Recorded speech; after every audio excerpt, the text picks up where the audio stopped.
di dalam kehidupan doa mereka pun adalah teladan yang bisa kita teladani sebagai umat Tuhan sampai hari ini. Yang pertama kita akan renungkan subtemanya adalah mengenai Martin Luther, kehidupan doa dia dan teologi doa dia yang menyertai dia di dalam seluruh pergerakan reformasi. Baik, mari kita berdoa sebelum kita masuk di dalam pembahasan kita pada sore hari ini. Bapa di dalam kerajaan sorga, kami datang kepada Tuhan menaikkan syukur untuk kasih karunia Allah yang begitu besar dalam kehidupan umat Allah.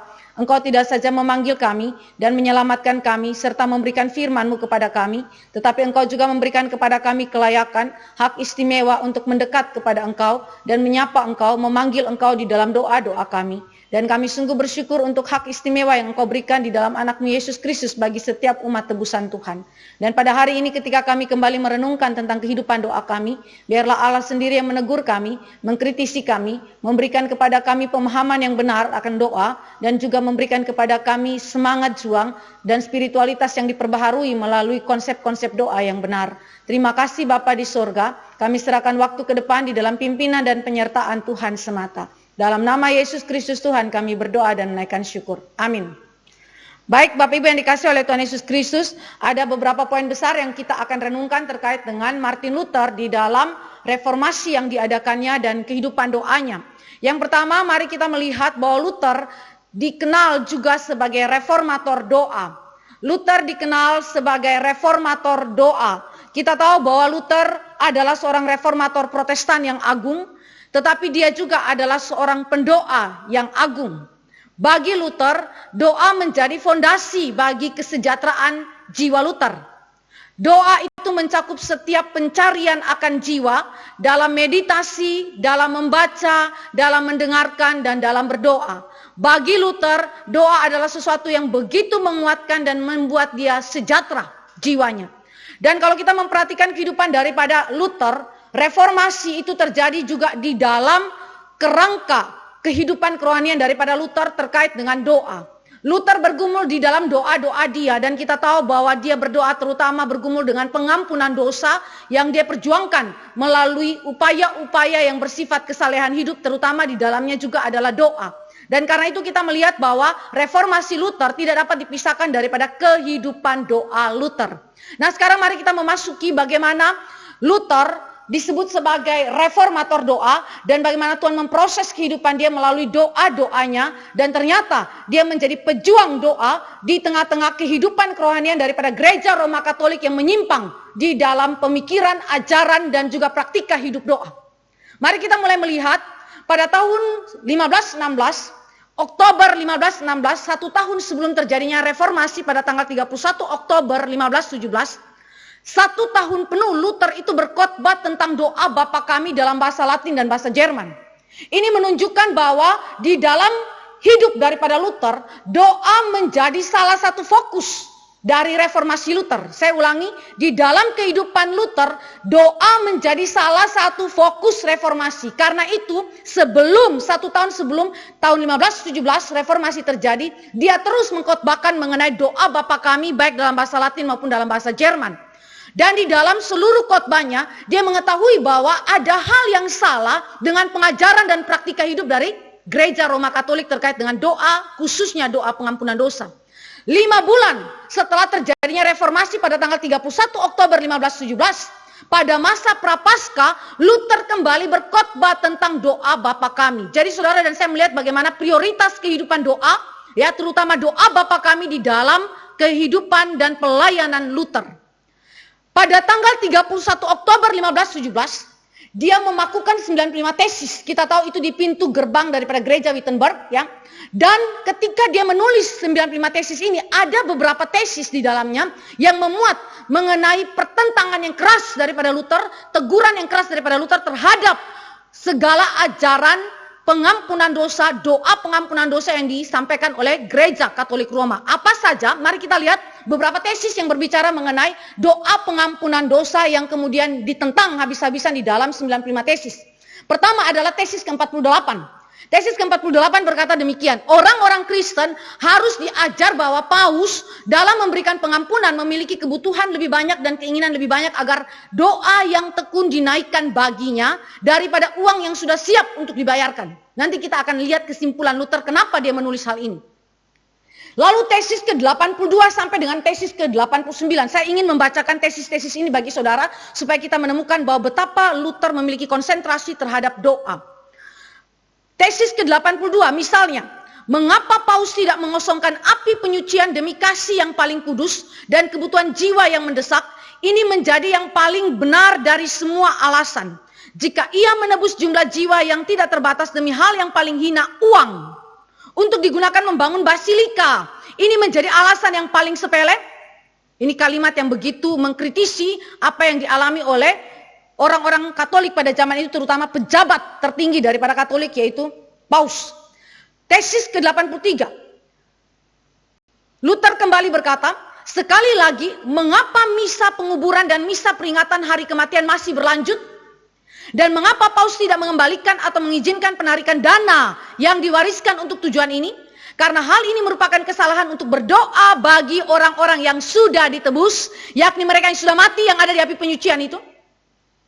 Lalu tesis ke-84, sekali lagi, kata Luther, apakah karena kesalehan yang baru kepada Allah dan Paus, maksudnya demi uang, perhatikan ada sekian kali dia bicara mengenai demi uang.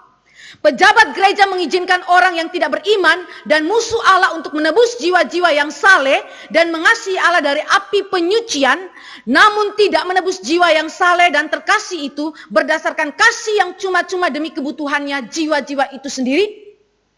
Tesis ke-85, sekali lagi perkataan daripada Luther.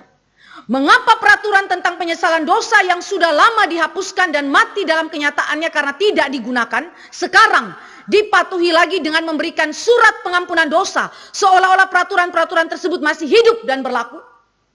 Tesis ke-86, sekali lagi, mengapa Paus yang kekayaannya saat ini jauh lebih banyak daripada orang yang paling kaya di antara orang kaya tidak membangun Basilika Santo Petrus dengan uangnya sendiri, sebaliknya dengan uang dari orang-orang percaya yang miskin? Tesis ke-87, sekali lagi kalimat daripada Luther, dia berulang-ulang bicara sekali lagi untuk menekankan poin yang sama. Apa yang diampuni atau dianugerahkan Paus kepada orang-orang yang dengan penyesalan yang dalam dan sempurna memiliki hak untuk mendapatkan pengampunan dan berkat yang sempurna? Sekali lagi, berkat yang lebih besar apakah yang akan diterima gereja jika Paus tidak satu kali seperti yang ia lakukan sekarang memberikan pengampunan dosa dan berkat 100 kali sehari kepada setiap orang yang setia dalam iman? Tesis ke-89 terakhir berbicara mengenai doa pengampunan dosa. Oleh karena keselamatan jiwa bukannya uang yang dicari Paus melalui surat pengampunannya, mengapa ia menunda surat-surat dan pengampunan dosa yang diberikan sejak lama karena keduanya sama-sama manjur? Ya, saudara yang dikasih oleh Tuhan Yesus Kristus, Luther mengaitkan uang, doa, dan surat pengampunan dosa itu dibicarakan di dalam tesis-tesis ini. Saudara, apa yang mau ditekankan Luther dengan tesis-tesis tersebut? Mari kita lihat, ada 3 hal yang mau ditekankan Luther dengan tesis-tesis tersebut. Luther menyimpulkan bahwa Paus telah menjadi lebih tertarik kepada uang para umat daripada kepada doa mereka. Itu ditekankan dalam tesis 48. Paus begitu tergiur dengan uang itu, kenapa? Karena Paus punya kepentingan, yaitu membangun gereja Basilika Santo Petrus itu, saudara, yang ada di Roma. Mereka ingin merenovasinya dan butuh uang yang begitu banyak, maka memanfaatkan hal rohani untuk kemudian mendapatkan uang sebanyak-banyaknya. Dan Paus sebenarnya tidak peduli dengan doa daripada orang-orang percaya yang begitu bertekun di dalam doanya dan menginginkan keselamatan daripada sanak keluarganya yang masih ada di dalam api penyucian. Paus tidak peduli dengan doa para umat, tetapi yang dia pikirkan apa? Uang, uang, uang. Kedua, kesimpulan daripada Luther. Luther mempertanyakan jika Paus melalui doanya yang mementingkan uang para umat dapat memindahkan jiwa-jiwa orang yang mereka kasih dari api penyucian ke sorga, mengapa ia tidak mengosongkan api penyucian demi kasih yang murni saja? Jadi Luther mempertanyakan motivasi daripada Paus. Kalau engkau melalui doamu itu ya bisa memindahkan orang-orang dari api penyucian ke sorga, ya, kenapa kamu gak lakukan itu, ya, untuk memindahkan semua orang dari api penyucian menuju ke sorga? Kenapa kamu tunda, ya, secara bertahap melakukan itu? Apa menjadi motivasimu? Uang, uang, uang, dan uang. Saudara, ini adalah sesuatu yang mengerikan, ya. Luther mau mengatakan bahwa Paus menunjukkan bahwa diri dia adalah seorang yang menipu, seorang yang berbohong di dalam semuanya ini. Dan selain daripada itu, paus tanda petik menjadi penentu daripada keselamatan manusia. Ya. Ketiga, Philip Melanchthon itu mengatakan begini.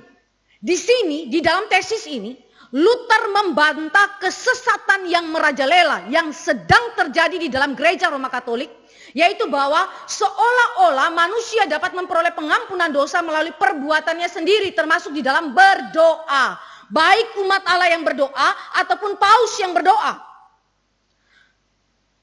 Seolah-olah manusia dapat memperoleh pengampunan dosa melalui perbuatannya sendiri dan dapat menjadi benar di hadapan Allah melalui ketaatan hukum Taurat sebagaimana yang pernah diajarkan oleh orang-orang Farisi. Dengan demikian, saudara yang dikasihi oleh Tuhan Yesus Kristus, ketika Luther itu menentang ajaran dan juga praktika hidup doa di dalam gereja Roma Katolik, ini bukan karena Luther tidak mau berdoa, bukan karena Luther itu membenci doa, bukan, tetapi Luther mau menekankan mengenai apa yang menjadi dasar doa itu, apa yang kemudian menjadi landasan iman daripada doa itu, dan motivasinya apa, tujuan akhirnya apa, itu yang dikritisi oleh Luther. Luther tidak ingin umat Allah dimanipulasi dengan perkara-perkara yang terlihat rohani. Ya, Luther ingin bahwa doa orang-orang percaya direformasi, doa orang-orang percaya diberikan pembaharuan yang bersesuaian dengan kebenaran Alkitab. Maka saudara yang dikasihi oleh Tuhan Yesus Kristus, Desember 1518, setelah peristiwa tanggal 31 Oktober 1517 dengan tesis-tesis yang dia berikan itu, apa yang dilakukan oleh Luther di dalam reformasinya?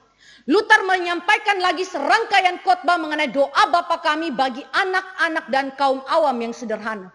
Jadi dia tidak saja berkhotbah kepada orang-orang berintelektual yang ada di biara yang dia pimpin, tetapi juga kepada anak-anak dan kaum awam yang sederhana, ya bahkan kepada seorang pencukur rambut Luther. Dia berkhotbah tentang doa Bapa kami. Kenapa? Karena Luther melihat bahwa doa adalah hal yang begitu penting. Saudara perhatikan, di dalam kehidupan kesalehan daripada gereja Roma Katolik, termasuk doa, salah satu bentuk kesalehannya adalah upaya untuk mendapatkan keselamatan. Upaya untuk mendapatkan status anugerah. Upaya untuk mendapatkan pembenaran di hadapan Allah. Dan ini adalah Injil baru yang dikutuk oleh Luther, yang ditentang oleh Luther di dalam reformasi. April tahun 1519. Apa yang dilakukan oleh Luther? Luther menerbitkan bukunya yang berjudul Eksposisi daripada doa Bapa kami kepada orang-orang yang sederhana. Luther berkhotbah kembali lagi tentang doa. Saudara bayangkan, sebelum hari reformasi, setelah hari reformasi beberapa bulan, dan kemudian tahun-tahun setelahnya, Luther terus berkhotbah tentang doa. Kenapa? Karena dia ingin fondasi yang salah digantikan dengan fondasi yang benar. Mei 1520, Luther menulis risalah yang berjudul, ini adalah bentuk daripada bentuk tulisan yang sederhana daripada 10 hukum Allah, lalu pengakuan iman dan doa Bapa kami, yang berfungsi untuk menggantikan buku doa gereja Roma Katolik. Saudara, pada waktu itu gereja Roma Katolik memiliki buku doa, ya, dan juga ada keharusan daripada doa yang diberikan oleh paus yang disebut sebagai doa rangkap 3 yang nanti kita akan lihat selanjutnya. Dan itu diwajibkan untuk dihafalkan, kemudian diucapkan bukan saja oleh para biarawan biarawati, tetapi juga diucapkan oleh kaum awam, ya, dihafalkan tanpa pengertian. Maka Luther menulis tulisan-tulisan risalah ini, baik 10 hukum, baik itu pengakuan iman maupun doa Bapa kami, untuk menggantikan buku doa daripada gereja Roma Katolik. Ini adalah tindakan Luther untuk mereformasi kehidupan doa di dalam gereja. Lalu pada tahun 1522, saudara dan saya melihat bahwa Luther menerbitkan bukunya yang berjudul Personal Prayer Book, yang menggantikan buku-buku doa pribadi kuno yang sudah digunakan berabad-abad lamanya di dalam gereja pertengahan. Saudara, Luther berkata begini, buku-buku doa abad pertengahan yang kuno ini memerlukan reformasi mendasar dan menyeluruh jika tidak dimusnahkan sama sekali. Jadi bagi Luther ini buku doa perlu direformasi, kalau enggak musnahkan saja. Karena bagi Luther ini tidak penting, karena ini adalah sebuah pemberhalaan, ini adalah Injil baru yang menggantikan Injil yang sejati. Maka buang saja kalau itu tidak direformasi. Maka Luther di dalam tulisannya dia mendorong, dia memohon dengan sangat kepada semua umat Allah agar semua orang berhenti menggunakan doa-doa dari seorang santo yang namanya Bridget, Dan doa-doa lain yang dihiasi dengan janji pengampunan dosa atau upah dan mendorong semua orang untuk terbiasa dengan doa Kristen yang sederhana dan yang jelas, yaitu doa Bapa Kami. Dia mengajarkan kepada doa Bapa Kami, kenapa? Karena bagi Luther ini adalah doa Kristen yang sederhana dan jelas, yang tidak punya embel-embel apapun, yang tidak mengiming-imingkan apapun. Jadi saudara bisa bayangkan orang Katolik pada zaman itu, kaum awam ketika mereka berdoa, apa yang mereka pikirkan? Mereka berdoa maka mereka pasti meyakini bahwa dengan doa mereka mendapatkan upah tertentu, yaitu keselamatan. Mendapatkan pengampunan dosa tertentu. Jadi bagi mereka doa adalah sarana untuk mendapatkan upah, sarana untuk mendapatkan keselamatan, sarana untuk mendapatkan pembenaran di hadapan Allah. Sekali lagi, ini adalah hal yang berdosa di hadapan Tuhan. Nah, siapakah yang disebut sebagai Santo Bridget ini, saudara ya? Yang kemudian ditentang oleh Luther. Santo Bridget adalah santo yang hidup pada tahun 1303 sampai 1373, ya. Berarti hidup jauh sebelum Luther itu hidup. Dia adalah seorang santo mistik dari Swedia. Dia ditabiskan sebagai santo, ya. Santo adalah orang kudus, ya, pada tahun 1391. Dan dia memiliki karya literatur mengenai 4 doa yang sering digunakan dalam latihan-latihan kerohanian orang-orang Katolik yang beribadah pada zaman itu, pada abad pertengahan. Dan di dalam buku-buku doa pribadi itu dijanjikan bahwa doa-doa Bridget ini akan membuat pengguna doa ini mengalami 3 manfaat iman. Apa itu? Saudara lihat di situ. Keselamatan jiwa dari 40 orang dengan gender yang sama dengan si pendoa. Wah, kalau saudara bayangkan ya, gender yang sama, kalau ini adalah laki-laki, berarti laki-laki saja yang selamat. Begitu ya. Jadi ini aneh ya saudara ya, 3 manfaat. Tapi diberlakukan kepada gender tertentu yang sesuai dengan si pendoa, gendernya si pendoa. Yang kedua, manfaat yang kedua adalah orang yang berdoa dengan doa Santo Bridget ini akan menghasilkan pertobatan 40 orang berdosa. Yang berarti tidak dibatasi oleh gender, baik laki-laki maupun perempuan. 40 orang, tetapi kok jumlahnya dibatasi ya. Lalu yang ketiga, manfaat yang ketiga adalah manfaat penguatan dari 46 orang benar atau orang kudus. Saudara, ini adalah manfaat-manfaat yang tidak bersesuaian dengan firman Tuhan. Maka Luther berkata, hentikan doa-doa yang demikian. Jangan lagi ikut doa yang seperti itu. Doa itu doa omong kosong. Doa apa yang memberikan iming-iming yang seperti itu? Sama seperti zaman sekarang saudara berdoa kepada Tuhan dengan investasi tertentu, lantas saudara percaya saudara akan mendapatkan 100 kali lipat, sekian kali lipat, sekian kali lipat. Itu adalah penipuan. Saudara yang dikasih oleh Tuhan Yesus Kristus, Luther marah sekali, Luther murka sekali, sehingga dia harus menulis begitu banyak tulisan tentang doa. Untuk sekali lagi membuat perubahan, pembaharuan terhadap doa Kristen pada zaman itu.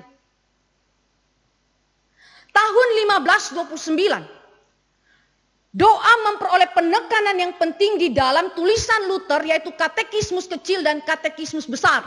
Ini ditulis oleh Luther. Di dalam katekismus kecil, Luther menulis 2 bagian besar. Apa itu?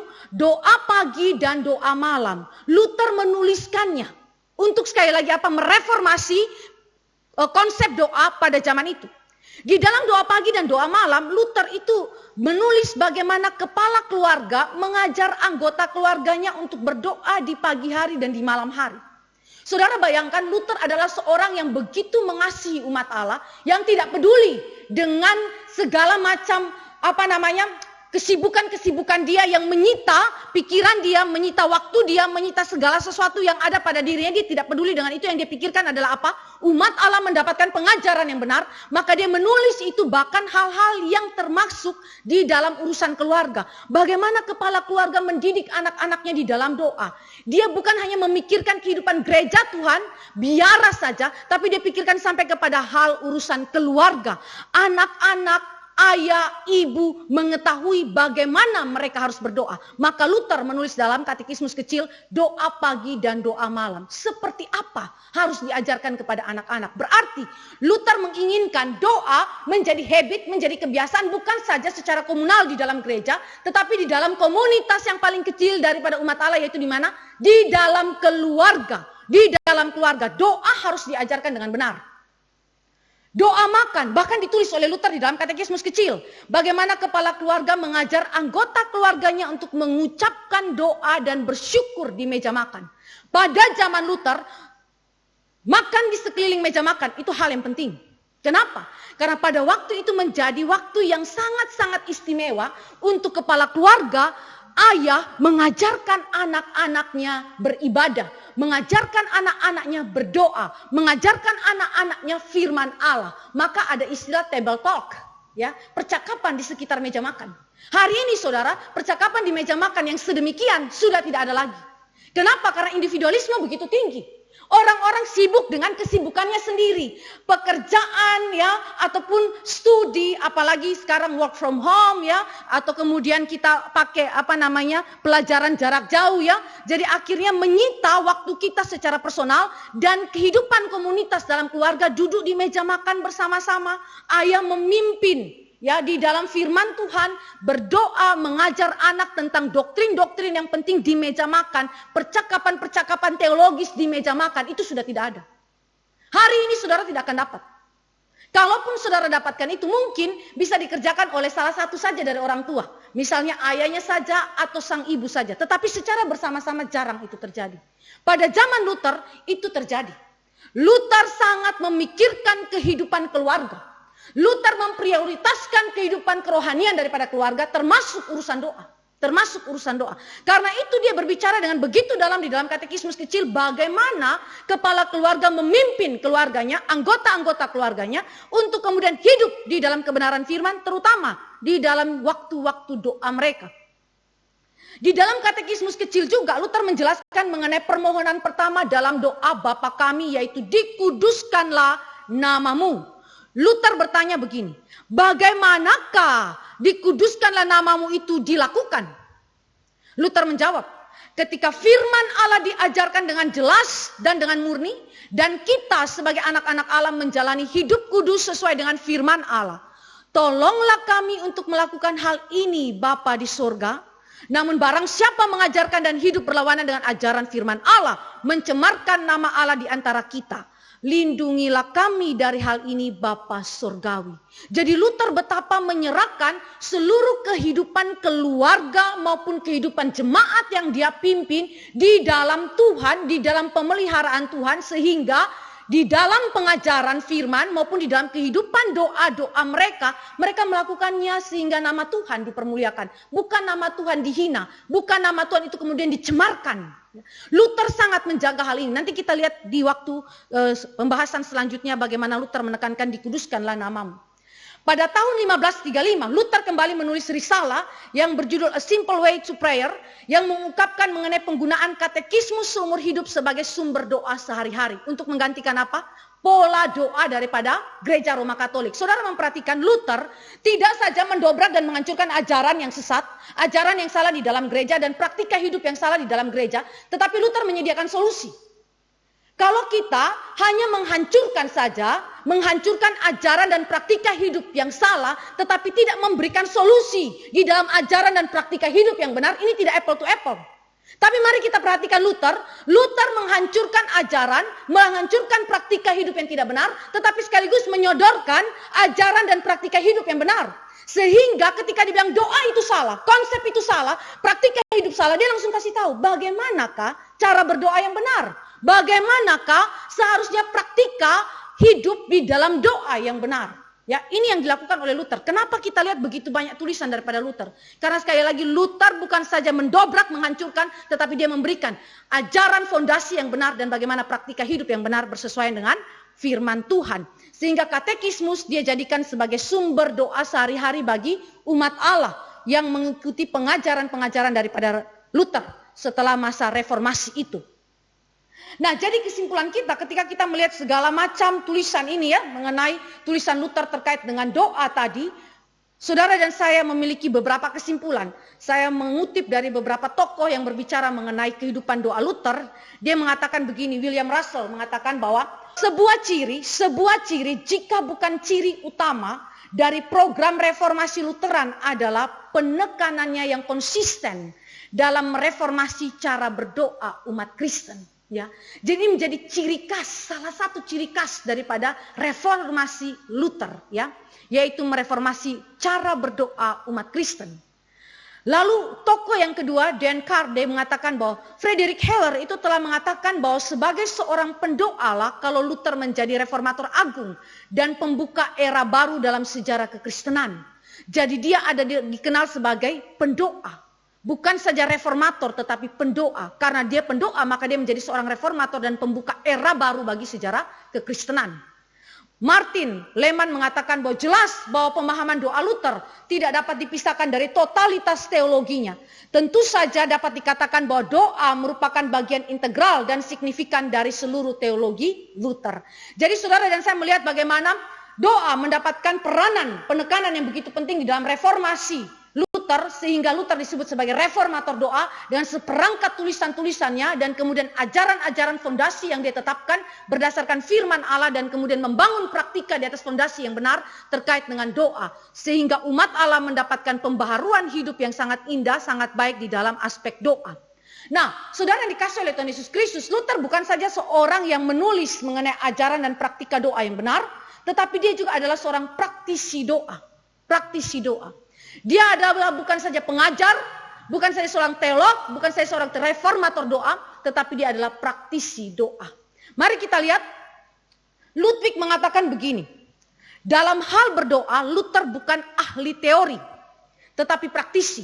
Saudara tidak akan menjumpai tulisan Luther yang sistematis tentang doa. Tetapi tulisan Luther tentang doa itu tersebar di dalam segala macam tulisannya Luther. Sehingga dikatakan bahwa Luther bukan ahli teori tetapi praktisi. Ia tidak memberikan penjelasan spekulatif tentang topik ini, melainkan demonstrasi yang penuh kuasa dari kehidupan yang direndam dalam doa. Saya pakai kalimat ini sekali lagi. Kehidupan Luther adalah bukan semacam penjelasan-penjelasan spekulatif, kehidupan yang hanya klise saja, yang bicara mengenai ajaran dan praktika doa yang benar, tetapi tidak menghidupi ajaran dan praktika hidup itu, praktika doa yang benar itu. Tetapi sesungguhnya dia menghidupinya, dia mendemonstrasikannya dengan cara apa? Kehidupan yang direndam di dalam doa, direndam di dalam doa. Waktu kita memikirkan direndam di dalam doa itu berarti seperti orang yang masuk ke dalam air di kolam renang, lalu dia berendam di dalam kolam itu. Berarti seluruh badan tubuhnya itu ditutupi dengan air. Ya, demikian juga Luther. Hidup Luther semuanya itu tertutupi, direndam oleh air. Air apa itu? Doa, kehidupan doa. Dan ini yang menjadi karakteristik daripada hidup Luther nantinya yang kita akan bahas lebih lanjut. Lalu teman daripada Luther, Veit Dietrich, dia mengatakan begini. Saya tidak dapat cukup mengagumi kesetiaan yang luar biasa, sikap yang bahagia, iman dan pengharapan dari orang ini pada saat-saat yang serius. Namun ia memelihara hal ini tanpa henti karena kesibukan yang rajin dengan firman ilahi. Tidak satu hari pun berlalu di mana ia tidak mengabdikan setidaknya 3 jam. Jam-jam yang paling cocok untuk belajar, untuk berdoa. 3 jam saudara, tiap hari. Saudara dan saya ikut persekutuan doa pagi bukan? Kalau saudara adalah jemaat yang ada di dalam cabang-cabang gereja MRI, PRI atau GRI, kita punya program doa pagi setiap hari Sabtu pagi atau hari yang lain. Dan waktu kita berdoa itu adalah biasanya 1 sampai 2 jam di dalam durasi waktu yang diberikan. Termasuk di dalamnya adalah pendengaran akan firman dulu. Ya, ada puji-pujian dan kemudian firman diberitakan lalu baru masuk ke dalam pokok-pokok doa. Saudara berasa tidak? Waktu di dalam proses doa berlangsung. Waktu proses berdoa berlangsung, baru 1-2 menit saudara rasakan pegal-pegal bukan? Apalagi kalau doa pakai berlutut. Ya. Kalau secara fisik saudara, waktu kumpul di dalam gereja biasanya ada doa dengan cara berlutut atau doa dengan cara duduk dan seterusnya. Doa 1-2 menit saja rasanya lama banget. Ya. Sehingga kurun waktu 2 jam, durasi 2 jam yang diberikan oleh gereja itu tidak sampai. Biasanya kira-kira 1 jam lebih sedikit sudah selesai. Ya. Kalau 1,5 jam, orang ngomel-ngomel. Kenapa doanya lama kali ya? Marah-marah, gak mau ikut PD pagi. Kenapa? Karena lama sekali berdoa. Saudara kalau nonton film, buka internet, ya, main games, atau melakukan hal-hal yang merupakan hobi saudara, 1-2 jam saudara gak berasa. Tapi kalau doa, cuman 1 jam lebih aja, kita sudah rasanya aduh penatnya minta ampun, jenuhnya minta ampun. Kapan selesai? Lihat Luther. Luther teman dekatnya mengatakan bahwa tidak 1 hari pun berlalu di mana ia tidak mengabdikan setidaknya 3 jam. Jam-jam yang paling cocok untuk belajar yaitu untuk belajar berdoa. Luther belajar berdoa, saudara. Nanti kita lihat bagaimana pergumulan Luther waktu dia berdoa. Lalu ada seorang penulis yang mengatakan, Kosten namanya, dia mengatakan bahkan dalam masa-masa reformasi yang paling sibuk, Luther berdoa rata-rata 2 jam setiap hari. Saudara tahu apa aktivitas daripada Luther? Bagaimana kesibukan daripada hidup Luther? Mari kita lihat. Kehidupan doa Luther itu bukan suatu kehidupan doa yang tanpa perjuangan. Kehidupan doa Luther adalah sebuah kehidupan doa yang penuh dengan perjuangan untuk berdoa. Mari kita lihat kesibukan, aktivitas dan pelayanan Luther. Luther punya kesibukan itu begitu luar biasanya sehingga hampir-hampir Luther sendiri mengakui bahwa hampir-hampir dia tidak punya waktu untuk berdoa.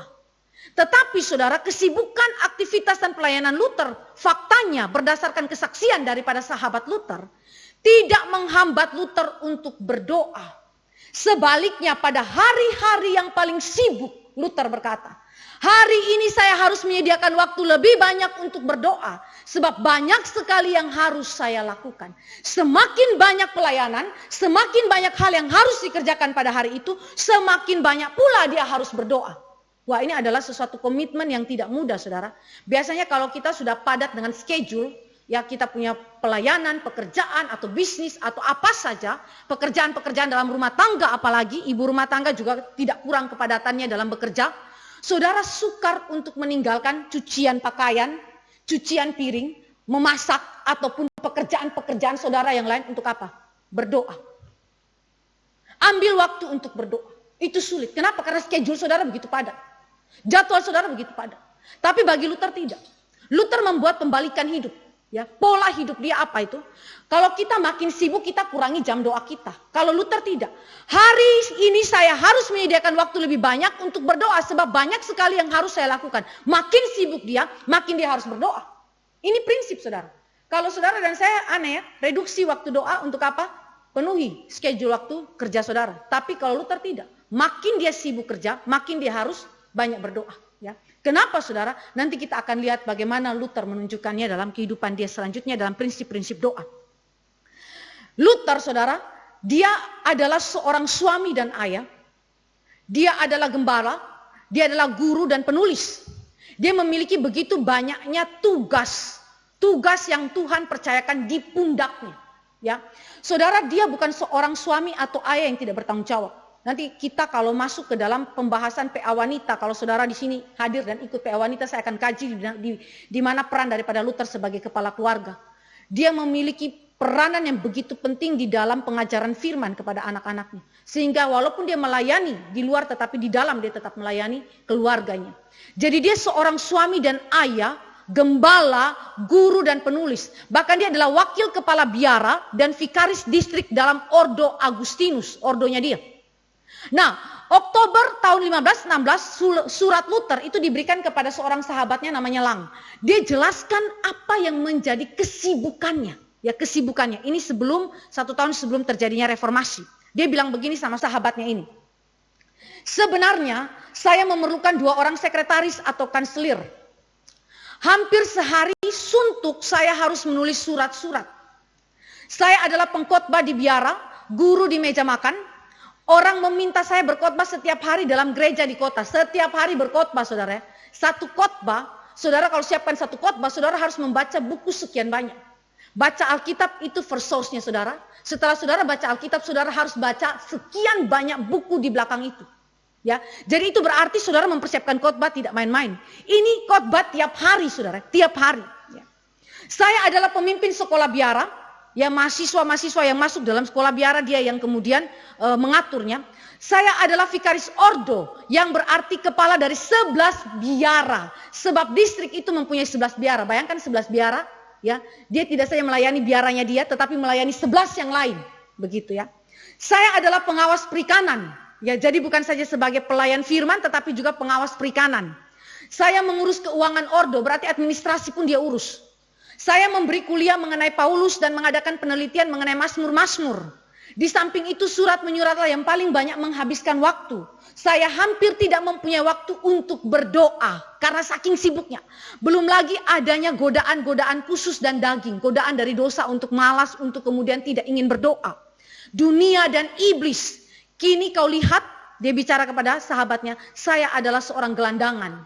Artinya dia memang betul-betul membutuhkan pertolongan Tuhan. Saudara, waktu dia menuliskan ini semua, dia menuliskan bahwa saya begitu sibuk, tetapi dari mana ketahanan saya untuk menjalankan ini semua? Seorang penulis buku menulis tentang Luther, dia bilang begini, dari mana ketahanan iman Luther, kekuatan rohani Luther mengerjakan sebegini sibuknya pelayanan dia. Saudara bayangkan satu hari setiap orang datang kepada dia dan minta nasihat dari dia. Setiap orang datang dan kemudian terus berbicara mengenai apa yang menjadi pergumulannya. Lalu kemudian datang surat untuk minta dia memberikan nasihat. Saya baca surat-surat yang diberikan oleh Luther, itu bukan sekedar surat biasa, saudara. Dia menulis dengan fondasi iman yang betul-betul clear. Ya, dan menyelesaikan itu perkara demi perkara dengan begitu detail. Saya baca beberapa kutipan daripada tulisan surat-surat Luther. Jadi saudara, itu betul-betul sibuk, sangat sibuk. Tapi pertanyaannya, apa yang menjadi kekuatan Luther, ketahanan Luther sehingga dia bisa mengerjakan ini semua? Ya, apakah dia tidak menjadi lelah? Pasti dia menjadi lelah. Tetapi di dalam semuanya itu, penulis buku ini mengatakan bahwa yang memampukan Luther untuk menahan dan kemudian mengerjakan seluruh tugas pelayanan ini dengan setia adalah doa. Doa, saudara, doa. Jadi Luther adalah seorang praktisi doa. Dia bukan hanya sekedar pengajar doa, bukan hanya sekedar memberikan bagaimana hidup berdoa yang benar, tetapi dia adalah pelaku doa itu sendiri. Bagi Luther, segala sesuatu, tanda petik ya, harus dicapai melalui doa.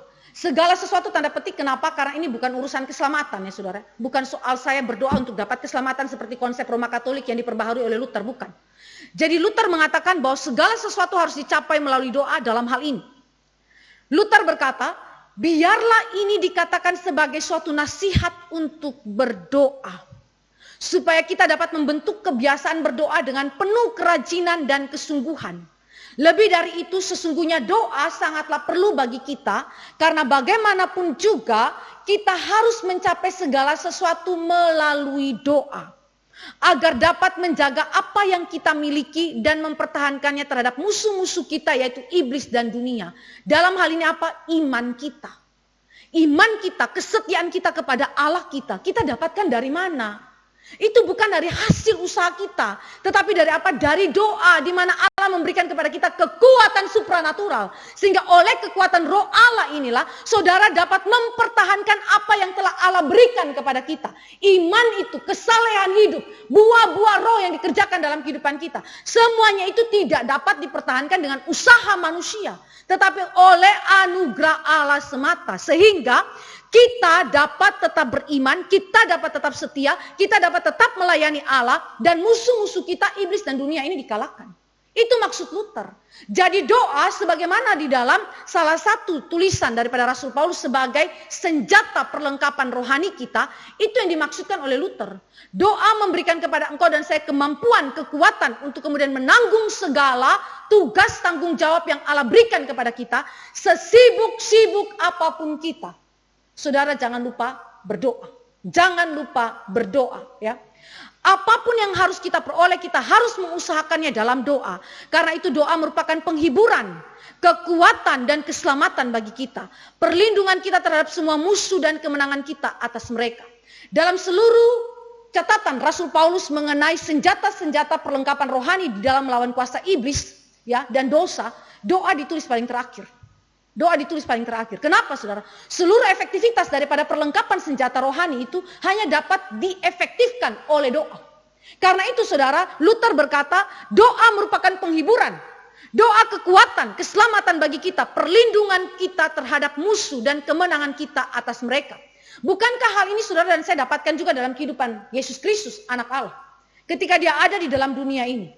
Yesus tidak kurang menghadapi pencobaan. Saudara dan saya mendapatkan kesaksian di dalam surat Ibrani dikatakan bahwa Yesus dicobai. Sama seperti kita dia dicobai. Tetapi dia tidak berbuat dosa. Kenapa dia tidak berbuat dosa? Perhatikan hidup Yesus. Pernahkah Yesus dalam kesibukannya yang paling tersibuk, dia lupa untuk berdoa? Yesus tidak pernah lupa untuk berdoa. Hari-hari hidupnya adalah hari-hari hidup bersekutu dengan Allah Bapa di sorga. Dia bahkan pada jam-jam tengah malam, dia pergi sendiri untuk berdoa. Para muridnya sudah tidak bersama dengan dia, tapi dia mengambil waktu bersama dengan Tuhan. Kalau kita bangun jam 3 pagi untuk berdoa, saudara, yang ada tidur, ya kan? Saudara pasti tidur. Jangankan jam 3 pagi, jam 7 pagi saja bangun untuk persekutuan doa pagi, saudara ngantuk kok. Apalagi jam 3 pagi. Yesus Kristus adalah pribadi yang menunjukkan contoh yang sangat penting. Jika dia adalah anak Allah saja mendapatkan kekuatan, mendapatkan penghiburan, mendapatkan kemenangan, perlindungan daripada musuhnya, iblis dan dosa itu yang datang menggoda dia dari kekuatan doa. Lalu bagaimana dengan saudara dan saya yang hanya adalah manusia berdosa yang ditebus oleh Kristus? Saudara membutuhkan kekuatan doa. Karena itu saudara, bagi Luther segala sesuatu harus dicapai melalui doa. Saudara jangan pikir bahwa pelayanan saya baik-baik saja kok. Berjalan dengan oke, semua orang bisa puji, pelayanan saya berhasil. Saudara terlihat berhasil, tapi belum tentu di hadapan Tuhan berhasil. Karena bisa saja di dalam pelayananmu yang terlihat berhasil, engkau gagal di dalam hidupmu di hadapan Tuhan. Luther menunjukkan bagaimana segala sesuatu harus dicapai melalui doa di dalam pergumulan ketika dia berhadapan dengan reformasi. Ya. Tahun 1521 kita tahu bahwa sidang di Worms adalah sidang yang begitu terkenal karena sidang ini adalah sidang yang kemudian meminta Luther menarik 95 dalil tesis ya yang dia tempatkan di pintu gerbang Wittenberg itu, dan kemudian tulisan-tulisan Luther yang menentang ajaran gereja Roma Katolik yang menyesatkan. Maka pada waktu itu Kaisar Karel kelima itu atau Charles kelima itu hadir pada saat itu dengan pejabat-pejabat tinggi gereja Roma Katolik hadir di situ ya. Saudara bisa bayangkan Luther itu gemetarnya seperti apa ya, ketakutannya luar biasa ya. Tetapi saudara, saya mau baca bagaimana dia menghadapi keadaan demikian ya. Ini adalah catatan daripada tulisan Luther sendiri ketika dia dipanggil untuk memasuki sidang di Worms, dan bahkan sebelum dia memasuki sidang itu sudah diintimidasi dengan beragam macam hal. Buku-bukunya Luther dibakar ya, lalu kemudian diancam dengan berbagai macam hal sampai diancam untuk dibunuh mati. Terus Luther jawab apa? Saya akan pergi ke Worms meskipun di sana terdapat banyak iblis seperti genteng di atas atap. Wah, ini kalimat Luther ya. Luar biasa ya, dia nggak takut ya, walaupun dia punya ancaman begitu mengerikan. Bahkan para jemaatnya, para umat Allah yang mengikuti Luther itu begitu takut ya. Luther bilang jangan takut karena itu intimidasi, ancaman daripada iblis. Jangan resah. Ya. Lalu Luther menghadapi undangan sidang di Worms itu, dia hadapi dengan iman. Dia berkata begini, bila aku mati, ya aku mati. Kematian itu urusan Allah. Walaupun mereka menyalakan api sampai ke langit di antara Wittenberg dan Worms, karena saya dipanggil maka saya akan datang menghadap atas nama Tuhan dan melangkah masuk ke dalam moncong dan di antara gigi-gigi behemoth, serta mengaku Kristus dan membiarkan dia bertindak. Waktu Luther bicara ini, saudara, bukan karena dia tidak ada ketakutan, tetapi dia menyerahkan seluruh ketakutan itu di dalam tangan Tuhan. Dia mendoakan itu dan dia menyerahkannya, makanya dia bilang begini, maka saya akan datang menghadap atas nama Tuhan dan melangkah masuk ke dalam moncong ya para musuhnya. Saudara tahu pada waktu hari pelaksanaan sidang di Worms, orang-orang pada kumpul di tempat itu, dan ketika Luther itu lewat, orang-orang pada ingin lihat Luther, sampai mereka naik di genteng-genteng. Mereka pengen lihat apa yang terjadi dengan Luther. Mereka begitu deg-degan. Rekan-rekan pendukung daripada Luther, semuanya di luar deg-degan. Bagaimana, apa yang terjadi dengan Luther? Apa yang terjadi dengan Luther? Ya. Walaupun demikian, saudara, Luther maju. Dan Luther maju dengan apa? Dengan iman di dalam Kristus. Saudara, kita tahu bahwa apa yang dicatat di dalam slide ini adalah sebuah jawaban Luther yang sudah seringkali kita dengarkan dan sudah seringkali menjadi slogan yang kita ucapkan. Tapi saya harap ini bukan sekedar slogan yang saudara dan saya seringkali dengarkan di dalam masa reformasi. Tetapi saya ingin saudara dan saya mengingatkan bahwa slogan ini diucapkan Luther di dalam iman yang melampaui ketakutan. Iman yang mengatasi ketakutan. Iman yang mengatasi kegentaran di dalam hati Luther. Luther bukan tidak takut. Luther takut dia berhadapan dengan kaisar, berhadapan dengan segala petinggi-petinggi. Tetapi di saat yang sama dia juga tahu bahwa dia pergi di dalam nama Tuhan Yesus Kristus. Dan dia membiarkan Kristus yang bertindak bagi dia. Sehingga ketika dia berkata tentang hal ini, saudara, ini adalah kata-kata yang keluar dari iman dia dan di dalam kekuatan doa. Saudara perhatikan ciri khas daripada Luther adalah setiap dia mengeluarkan kalimat, dia akan mengakhirinya dengan doa singkat. Kecuali saya diyakinkan, ini adalah jawaban daripada Luther kepada sidang di Worms. Kecuali saya diyakinkan oleh kesaksian Alkitab atau alasan jelas, saya terikat atau tertawan dengan Alkitab yang saya kutip dan hati nurani saya terikat dengan firman Allah. Saya tidak bisa dan tidak akan menarik apapun karena itu tidak aman dan tidak benar melakukan yang bertentangan dengan hati nurani saya. Saya tidak bisa melakukan sebaliknya. Di sini saya berdiri, kiranya Allah menolong saya. Amin. Itu adalah doa singkat. Kiranya Allah menolong saya. Amin. Dia sudah ambil komitmen di atas dasar firman dan seluruh ajaran-ajaran yang benar yang dibangun di atas firman dia berdiri. Dan dia tidak akan tarik satu kata pun dari semua tulisan itu. Tetapi diakhiri dengan apa? Kiranya Allah menolong saya. Artinya Luther tahu bahwa komitmen ini hanya bisa dilakukan oleh apa? Oleh kekuatan Allah. Suara ini bisa dikumandangkan oleh Luther di depan kaisar dan di depan petinggi-petinggi gereja Roma Katolik dan di depan seluruh umat Allah yang hadir pada saat itu. Karena apa? Karena kekuatan dari Allah. Karena kekuatan dari Allah. Sehingga Luther punya kalimat segala sesuatu harus dicapai melalui doa. Itu benar. Itu bukan hanya kata-kata klise, kata-kata ajaran omong kosong. Tetapi dia hidupi. Benar-benar dia alami. Dan benar-benar dia melihat kekuatan penghiburan, perlindungan dan kemenangan yang Allah berikan di dalam iman Luther melalui doa-doanya. Saudara dan saya pikir kita sudah mengetahui konsep-konsep yang demikian. Tetapi mungkin saja kita tidak mengizinkan diri kita mengalaminya. Menjadi praktisi-praktisi doa seperti yang dialami oleh Luther. Karena apa? Karena saudara terlalu menempatkan kekuatan saudara sebagai sandaran saudara dan bukan Tuhan. Doa Luther adalah doa yang memiliki ciri tidak berpusat pada diri sendiri. Doa Luther adalah doa yang tidak berpusatkan pada diri sendiri. Selama tiap hari dia mengambil waktu 2-3 jam berdoa, saudara. Itu bukan doa bagi dirinya sendiri saja. Tetapi doa Luther adalah doa yang memiliki karakteristik tidak berpusatkan kepada diri sendiri. Betul bahwa dia juga berdoa bagi dirinya, bagi keluarganya, tetapi juga dia berdoa bagi orang lain. Sehingga doa bagi Luther adalah doa bagi sesama yang dalam hal ini, kawan atau sahabat. Tetapi juga berdoa bagi sesama dalam hal ini adalah lawan atau musuh. Ya. Ini dipraktekkan oleh Luther di dalam kehidupan dia berdoa. Waktu Luther berdoa kepada sesamanya yang adalah kawan atau sahabat, di dalam hal ini adalah keluarganya, jemaat yang dilayaninya dan orang-orang Kristen lainnya yang diberkati melalui pelayanannya, Luther berkata, seseorang yang berdoa hanya bagi dirinya sendiri tidak memanjatkan doa yang baik. Itu sebabnya kita seringkali menjadi orang yang lesu di dalam berdoa. Menjadi jenuh dalam berdoa. Kenapa? Karena berdoanya muter-muternya di situ-situ aja. Urusannya adalah urusan diri kita saja. Urusan makan, urusan minum, ya urusan pekerjaan, urusan pasangan hidup, urusan apa lagi. Yang urusannya kita saja. Tetapi jarang saudara memikirkan mengenai kehidupan daripada umat Allah yang lain mungkin. Atau mungkin kita berdoa bagi keadaan bangsa dan negara kita. Atau bagi ladang misi di luar daripada negara Indonesia. Atau mungkin saudara mendengar ada misionaris tertentu yang ditangkap. Ya, misalnya di wilayah Tiongkok. Ada misionaris atau hamba Tuhan gereja bawah tanah yang ditangkap, diciduk, lalu kemudian dimasukkan ke dalam penjara yang berpindah-pindah dan akhirnya tidak diketahui di mana jejaknya. Waktu saudara mendengar berita itu, apa yang saudara lakukan? Oh ya, itu kan terjadinya di Tiongkok, bukan di Indonesia. Begitu.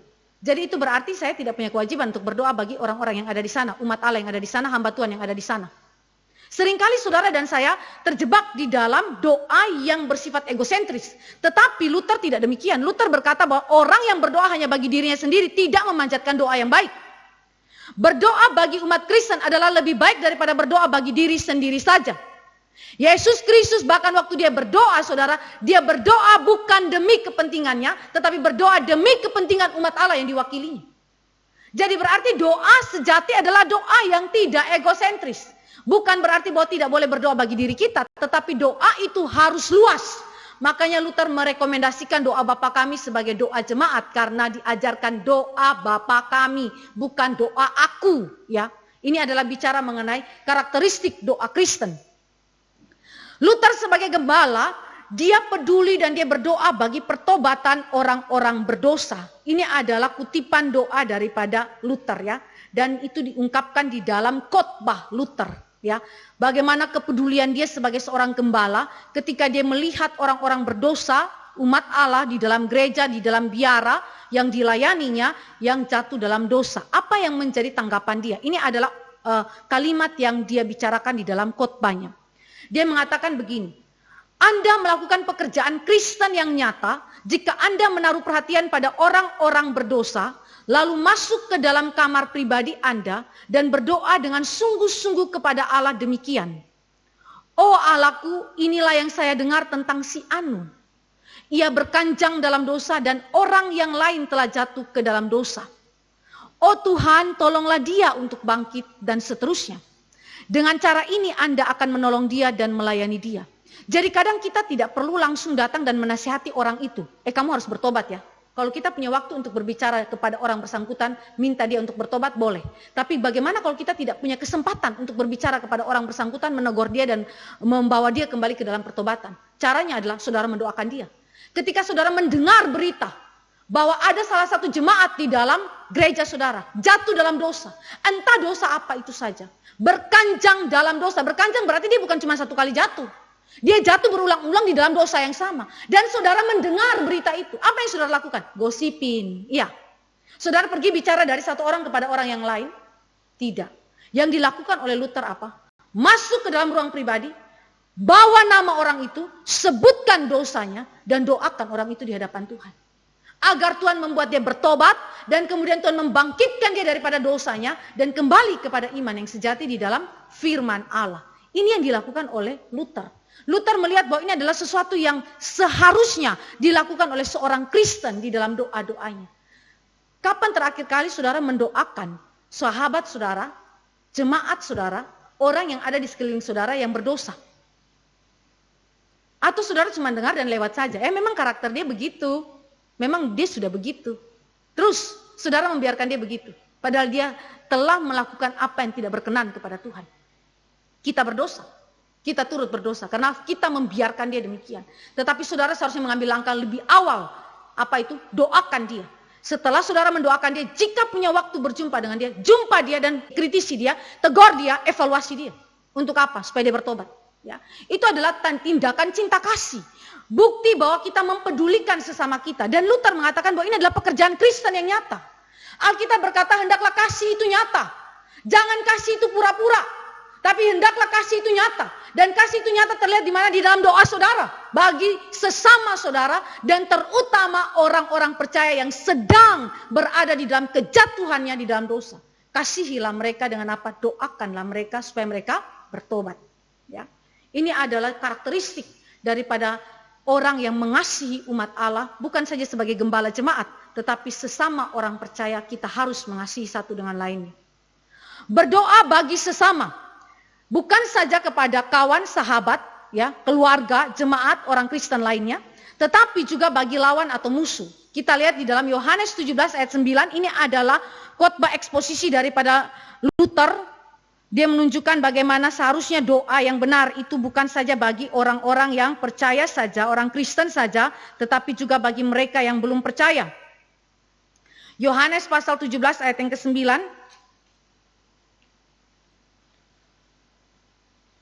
Aku berdoa untuk mereka, bukan untuk dunia aku berdoa, tetapi untuk mereka yang telah Engkau berikan kepadaku, sebab mereka adalah milik-Mu.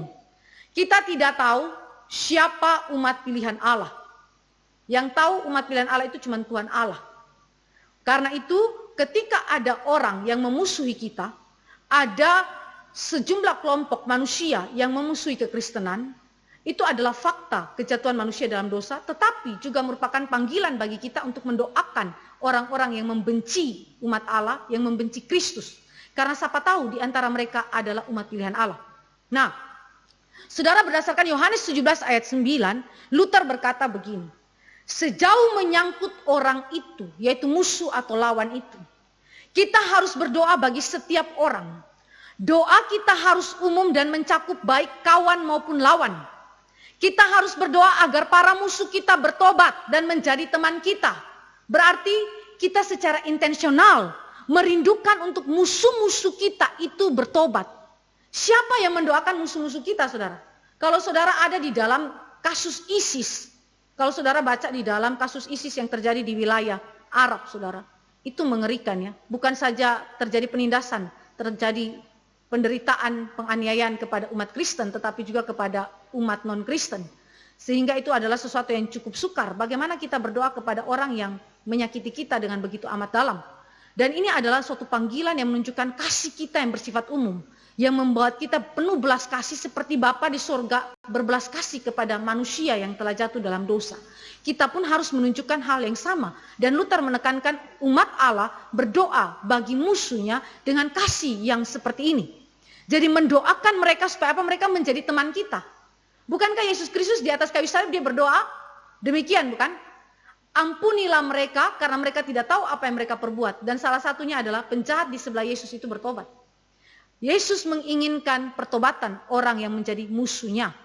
Karena kita pun pada saat yang sama harus memiliki sifat, sikap hati seperti Kristus. Nah, di sisi yang lain, doa Luther ini unik. Kenapa? Karena agar para musuh kita bertobat dan menjadi teman kita. Dan jika tidak, bagaimana kalau kita berdoa dan ternyata dia tidak bertobat?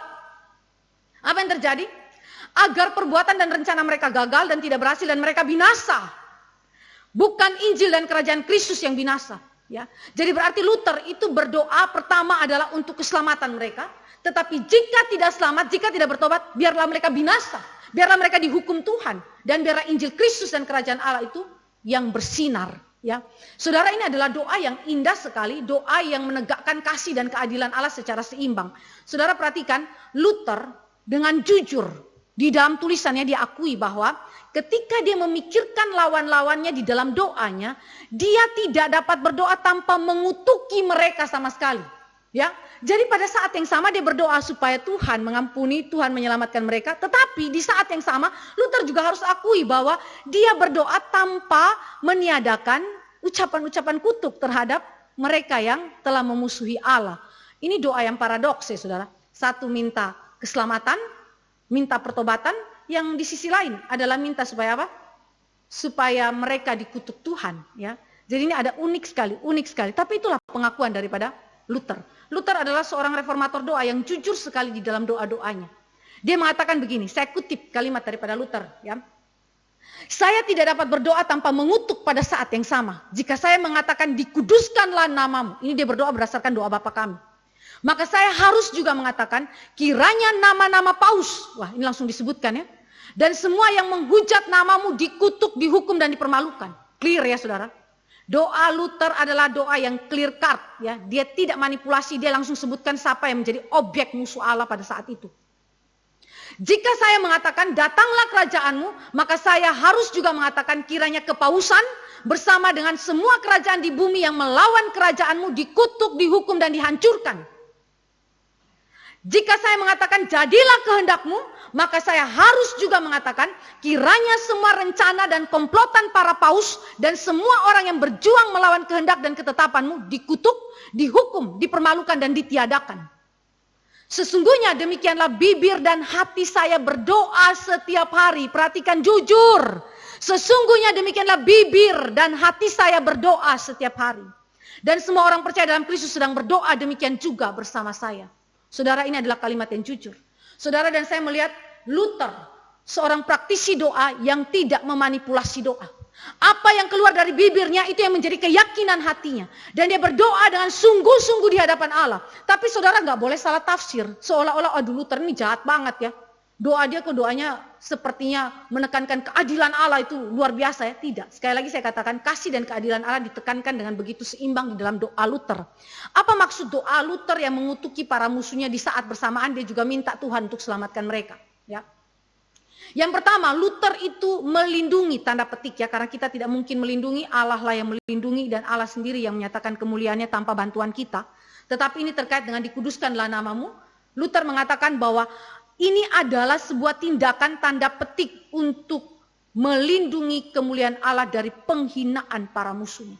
Jadi Luther itu begitu tergila-gila dengan kemuliaan Allah. Sehingga dimanapun ada penghinaan kepada Allah dan firman-Nya, bagi Luther itu harus dikutuk. Bagi Luther itu harus dihukum. Bagi Luther itu harus ditiadakan. Luther adalah seorang yang dikenal sarkasme di dalam kata-katanya. Sangat kasar. Ya. Kalau dibandingkan dengan John Calvin, saudara akan menemukan John Calvin itu seorang intelektual yang berkata-kata dengan sopan santun ya. Tapi kalau Luther tidak. Luther sarkasme sekali. Kata-katanya begitu kasar ya. Jadi saudara, ini adalah seorang yang di dalam sarkasme sifat koleriknya, tetapi dia menunjukkan bahwa dia begitu tergila-gila dengan kemuliaan Allah dan kemuliaan manusia dibuang habis-habisan dari kehidupannya.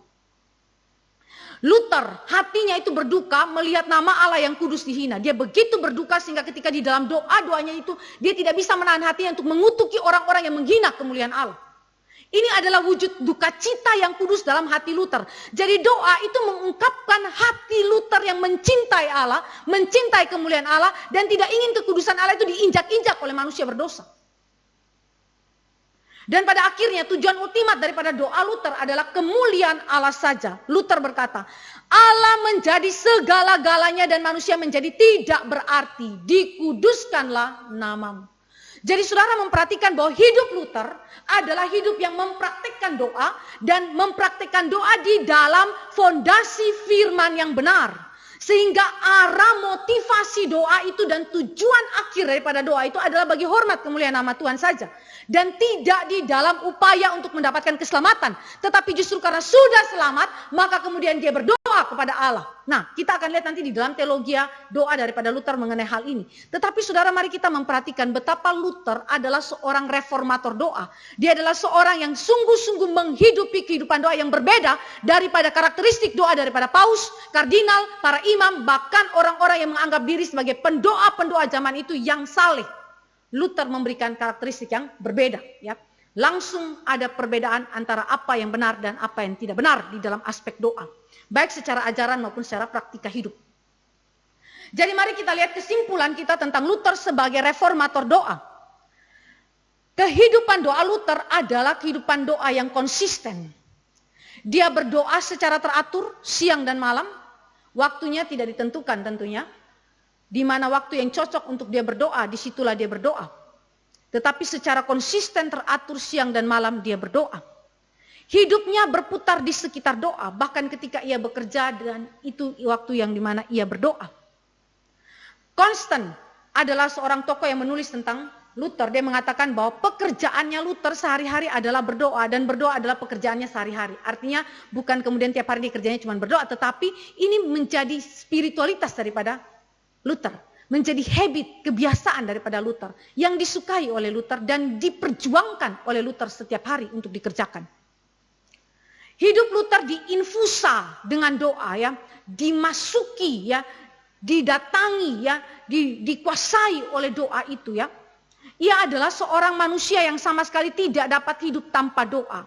Ia adalah seorang pejuang doa yang sejati. Ketika ia berdoa seolah-olah Allah sudah menjawabnya. Saudara, ini adalah sesuatu yang unik. Berdoa seolah-olah Allah sudah menjawabnya, padahal jawaban itu belum ada di tangan dia.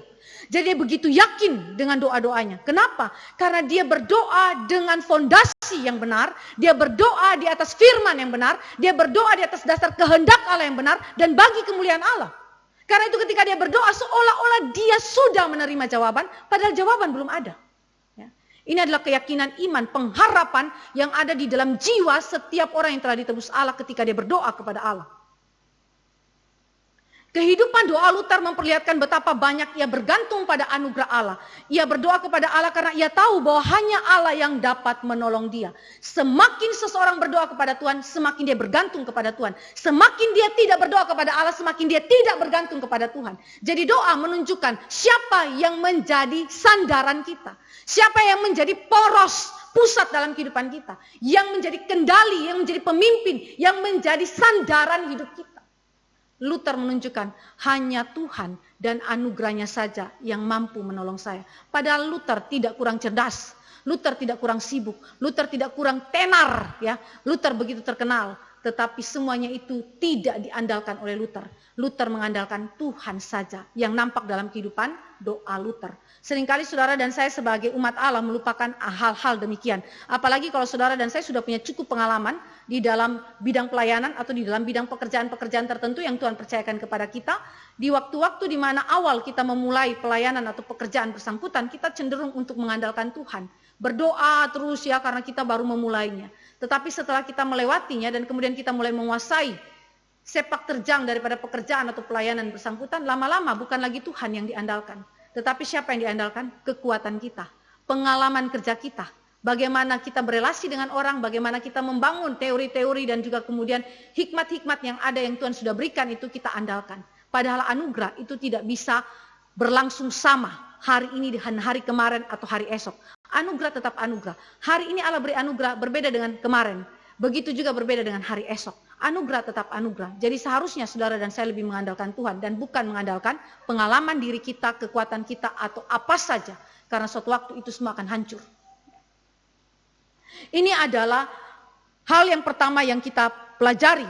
Luther sebagai reformator doa. Yang kedua, mari kita lihat poin besar kedua mengenai teologi Luther tentang doa. Apa yang mendorong Luther sehingga dia berdoa dengan begitu tekun, dan kemudian apa arti doa yang diajarkan kepada kita sebagai doa yang benar, yang berbeda dengan doa-doa yang diajarkan di dalam gereja Roma Katolik. Mari kita lihat mengenai teologi Luther tentang doa. Ada beberapa hal yang Luther berikan mengenai teologi dia tentang doa. Pertama, makna doa. Sebenarnya apa artinya doa? Saudara dan saya memperhatikan ada beberapa hal yang Luther itu berikan kepada kita. Kita orang Kristen, mengapa kita harus berdoa dan apa makna doa itu bagi kita? Luther berkata, kenapa orang Kristen harus berdoa? Karena doa adalah suatu kewajiban. Doa adalah suatu kewajiban.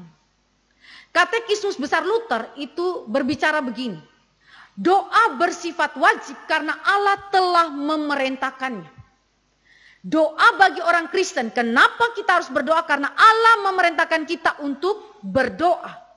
Luther mendasarkan ini kepada Dekalog, perintah yang kedua. Mari kita baca Keluaran 20 tentang Dekalog atau 10 hukum Allah. Perintah yang kedua yang menjadi landasan daripada doa sebagai kewajiban yang diajarkan oleh Luther. Kenapa orang Kristen harus berdoa? Di dalam perintah yang kedua, jangan ada padamu Allah lain di hadapanku. Jangan membuat bagimu patung yang menyerupai apapun yang ada di langit, di atas, atau yang ada di bumi, di bawah, atau yang ada di dalam air, di bawah bumi, dan seterusnya. Lalu di dalam ayat yang ketujuh, jangan menyebut nama Tuhan Allahmu dengan sembarangan, sebab Tuhan akan memandang bersalah orang yang menyebut namanya dengan sembarangan.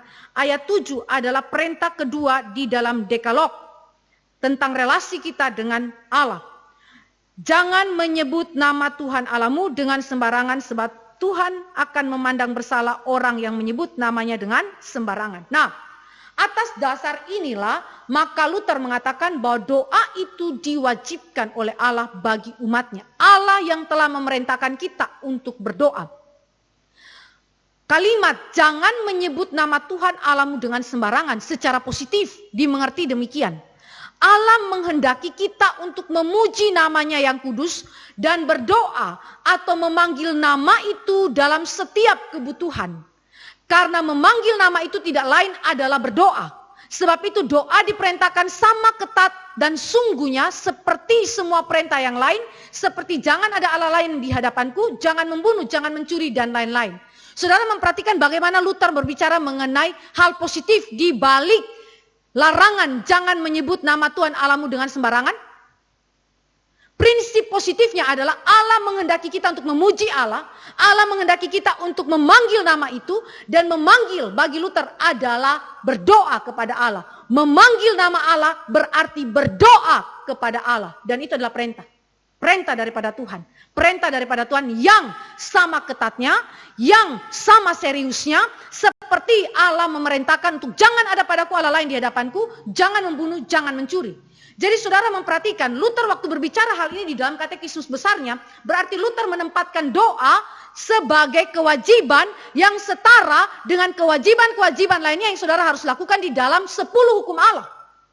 Ya, karena doa sama dengan memanggil nama Allah, sama dengan memuji Allah, sama dengan memuliakan Allah, dan itu adalah kehendak Allah.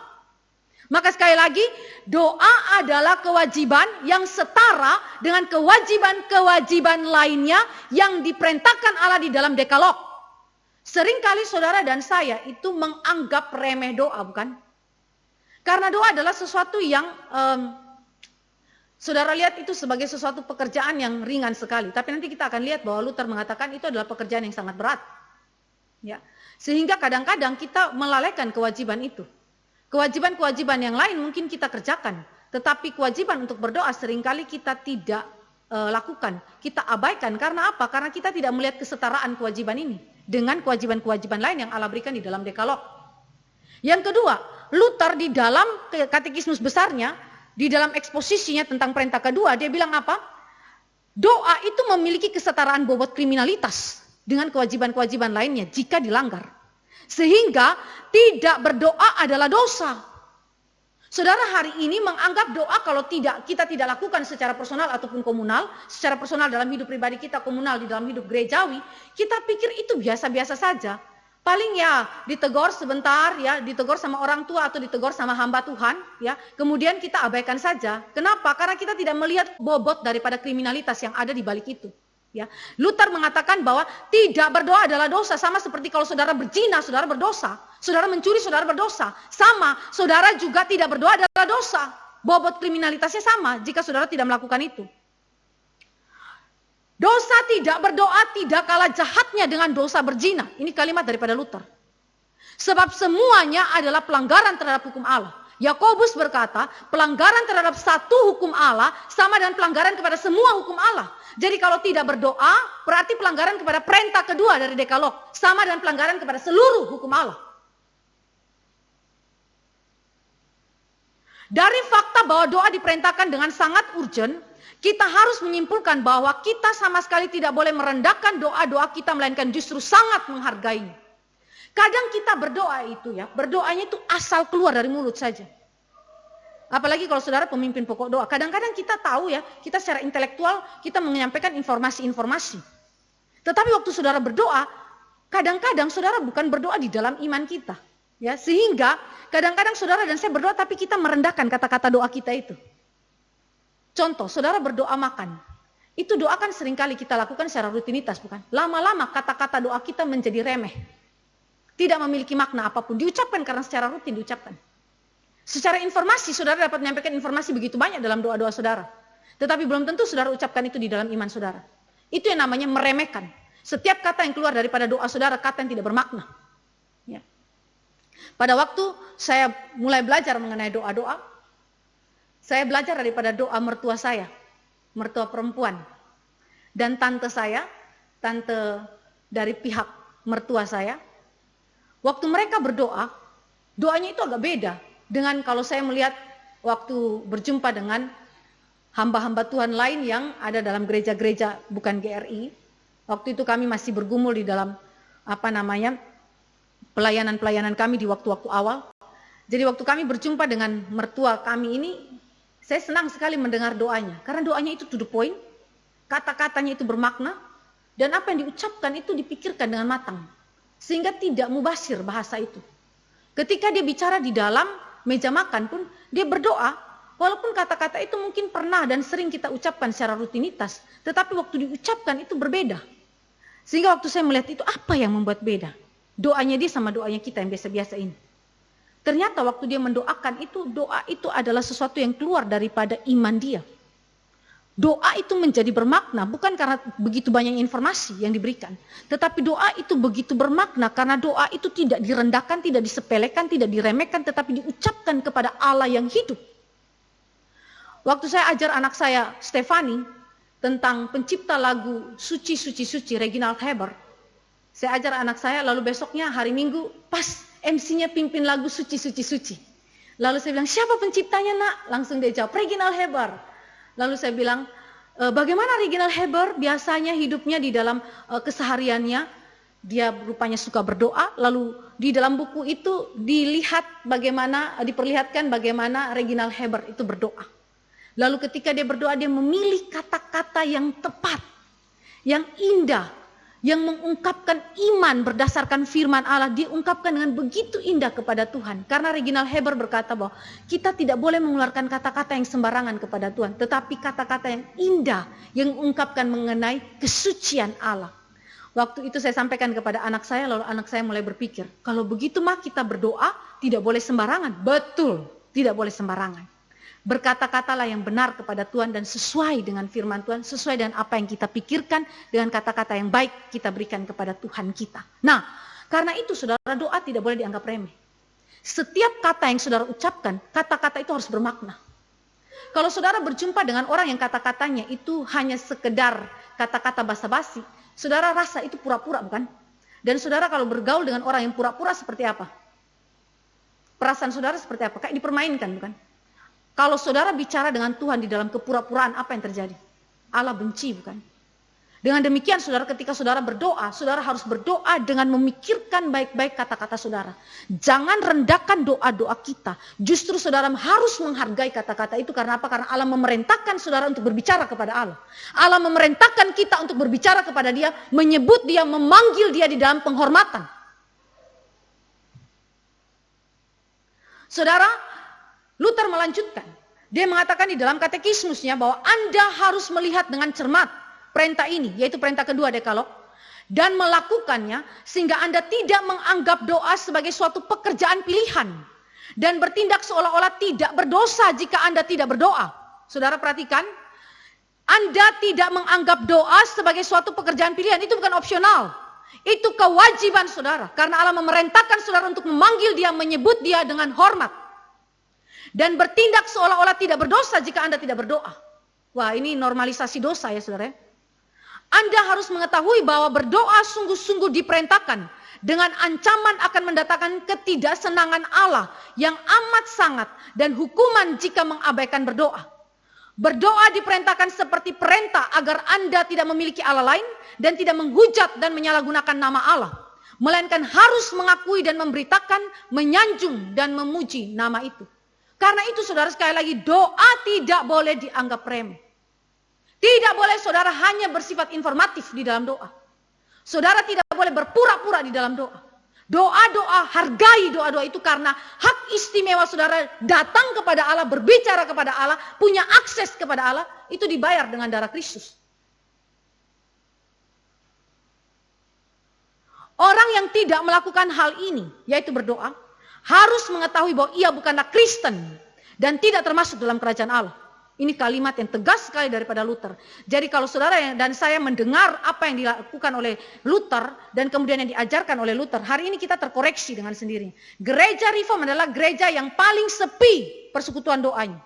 Di mana anggota jemaatnya? Kemana saudara pada waktu itu? Masih tidur. Hanya punya waktu 1-2 jam. Saudara seperti Petrus, Yakobus, dan Yohanes. Di waktu genting, Kristus berdoa di Taman Getsemani.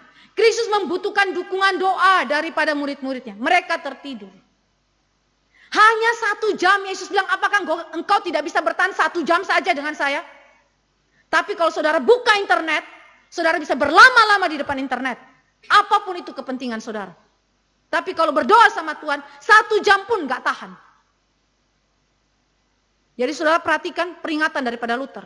Orang yang tidak melakukan hal ini, yaitu berdoa, harus mengetahui bahwa ia bukanlah Kristen dan tidak termasuk dalam kerajaan Allah.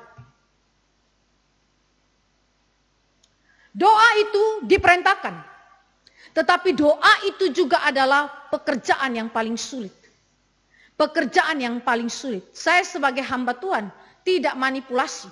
Karena hal itu adalah sebuah perjuangan, saudara. Sebuah perjuangan. Saya setuju sekali dengan perkataan Luther ini. Ini adalah sebuah perjuangan. Ini adalah pekerjaan yang paling sulit dari seluruh pekerjaan pelayanan yang Tuhan serahkan kepada kami hamba Tuhan.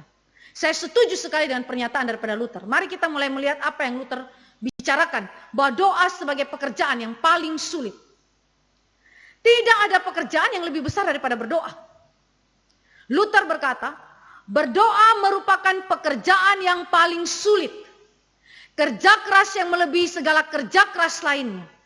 Karena ia yang berdoa harus masuk ke dalam peperangan besar. Melawan apa? Keraguan diri sendiri. Keluh kesah diri sendiri. Yang disebabkan oleh kelemahan hati dan perasaan yang tidak layak di dalam diri kita. Banyak aspek di dalam diri kita yang merupakan musuh pertama yang harus kita hancurkan. Jadi waktu sebelum saudara mulai berdoa, doa itu sendiri, program doa itu sendiri tidak masalah. Yang masalah ini adalah diri kita. Dan Luther melihat ini sebagai apa? Peperangan kerja keras yang memang harus diperjuangkan. Luther melanjutkan bahwa berdoa adalah masalah yang sulit dan pekerjaan yang berat. Berdoa jauh lebih sulit daripada memberitakan firman atau melakukan tugas-tugas resmi lain dalam gereja. Betul sekali. Kalimat daripada Luther ini ya. Sewaktu kita memberitakan firman, kita lebih pasif daripada aktif. Kenapa saudara? Karena Allah yang berbicara melalui kita. Firman Allah sudah siapkan bagi kita. Dan pengajaran kita merupakan karya Allah. Ini alasan mengapa berdoa itu sangat jarang dilakukan. Ya, dibandingkan dengan waktu kita mengambil waktu doa. Kalau waktu kita memberitakan firman, itu adalah sesuatu yang lebih pasif, di mana kita semuanya menyandarkan kepada firman. Tapi waktu kita doa itu pekerjaan yang lebih sulit sekali. Ya, saudara punya aktivitas-aktivitas pelayanan yang lain dibandingkan dengan bekerja di dalam doa. Wah, bekerja di doa itu, dalam doa itu lebih susah ya saudara. Hamba Tuhan seperti Luther pun mengakuinya. Dan saya menyetujui hal itu. Karena itu fakta yang dialami semua hamba Tuhan. Sampai hari ini saudara dan saya akan berjumpa bahwa bukan saja kaum awam tetapi hamba Tuhan pun bergumul. Tugas-tugas pelayanan resmi yang dipercayakan di dalam gereja bagi hamba-hamba Tuhan sangat cepat kita bisa kerjakan. Tetapi untuk doa, apalagi dengan schedule kesibukan yang begitu tinggi, saudara akan menemukan sulit punya waktu berdoa. Ya. Tetapi syukur kepada Tuhan kita berjumpa dengan orang yang begini jujur. Luther ini jujur saudara ya. Seorang yang memang reformator tetapi dia tidak manipulasi dalam kehidupan kerohanian, dia sangat jujur. Doa adalah pekerjaan yang paling berat dari semua pekerjaan. Jadi pekerjaan itu tidak boleh didefinisikan hanya dengan urusan pianis, ya, MC, pengkhotbah dan lain-lain, tetapi doa juga adalah pekerjaan. Dan ini adalah pekerjaan paling berat karena doa adalah pekerjaan dari orang Kristen saja. Karena sebelum kita menjadi orang Kristen dan percaya, kita tidak tahu untuk apa dan bagaimana kita harus berdoa. Orang yang belum percaya sama sekali tidak dapat berdoa. Karena itu ini menjadi sebuah pekerjaan yang paling berat. Karena sebelumnya kita tidak melakukan itu dengan cara yang benar, bahkan kita tidak tahu apa itu berdoa dan bagaimana kita harus berdoa sekarang. Di dalam status kita sebagai orang Kristen yang telah ditebus oleh Kristus, kita harus memulainya. Kita harus berdoa dengan persepsi, dengan doktrin yang benar dan cara yang benar. Perjuangan seumur hidup kita. Sehingga itu disebut sebagai pekerjaan yang paling berat. Bukan saja oleh hamba Tuhan tetapi juga oleh orang Kristen. Luther berkata, jika tidak ada roh anugerah pada orang yang belum percaya, maka doa sesaleh apapun yang diungkapkan itu adalah dosa di hadapan Tuhan. Luther mengungkapkan hal ini karena pada zaman itu orang-orang berdoa dengan menghafal, tanpa pengertian dan tanpa iman. Sehingga bagi Luther, orang yang berdoa sesaleh apapun, bahasanya serohani apapun, sebagus apapun, tetap saja tanpa roh anugerah doa itu adalah dosa. Karena lahir daripada hati yang belum percaya. Tidak ada iman dalam anugerah dan belas kasihan ilahi melalui Kristus. Sehingga tidak ada kepastian bahwa doa orang yang belum percaya didengar oleh Allah. Jadi, sekalipun dia adalah orang Kristen, KTP, dia berdoa dengan menyebut Allah itu sebagai Bapa. Bahkan mengikuti dasar-dasar metode-metode berdoa sesuai dengan firman Tuhan sekalipun. Tetapi jika tanpa iman yang diberikan oleh anugerah Allah, tetap doa itu tidak ada artinya. Doa itu dosa di hadapan Tuhan. Dan doa itu juga jika didasarkan pada kekudusan doa dan kekudusan manusia sendiri tanpa Kristus, itu adalah dosa. Sehingga doa itu dilihat oleh Luther sebagai menjadikan Allah babunya manusia, pelayannya manusia. Ya, karena apa? Karena kita berdasarkan pada kekudusan kita, pada usaha kita, pada doa-doa kita, bukan kepada jasa Kristus bagi kita. Sehingga Luther berkata bahwa kalau kamu berdoa demikian berarti kamu menjadikan Allah babunya kamu, pelayannya kamu. Kamu minta Allah lakukan A, B, C, D berdasarkan apa? Berdasarkan kepentingan saya, kekudusan saya, doa saya yang saleh itu. Dan bukan kepada jasa Kristus pengantara kita satu-satunya. Luther mengatakan bahwa doa demikian adalah doa yang berdosa. Karena itu saudara, doa adalah pekerjaan yang adalah milik eksklusif orang Kristen. Yakni mereka yang telah ditebus oleh Kristus dan dilahirbarukan oleh Roh Kudus dan diberikan iman serta pertobatan sejati.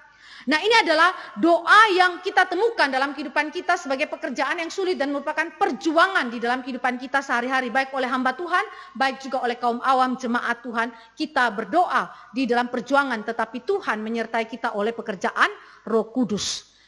Doa bagi Luther bukan saja pekerjaan yang sulit. sulit. Tetapi doa itu juga adalah sesuatu hal yang merupakan hak istimewa. Karena sebagaimana di dalam hukum kedua dari Dekalog dikatakan bahwa doa sebagai memanggil nama Allah. Luther berkata, berbicara kepada Allah berarti berdoa.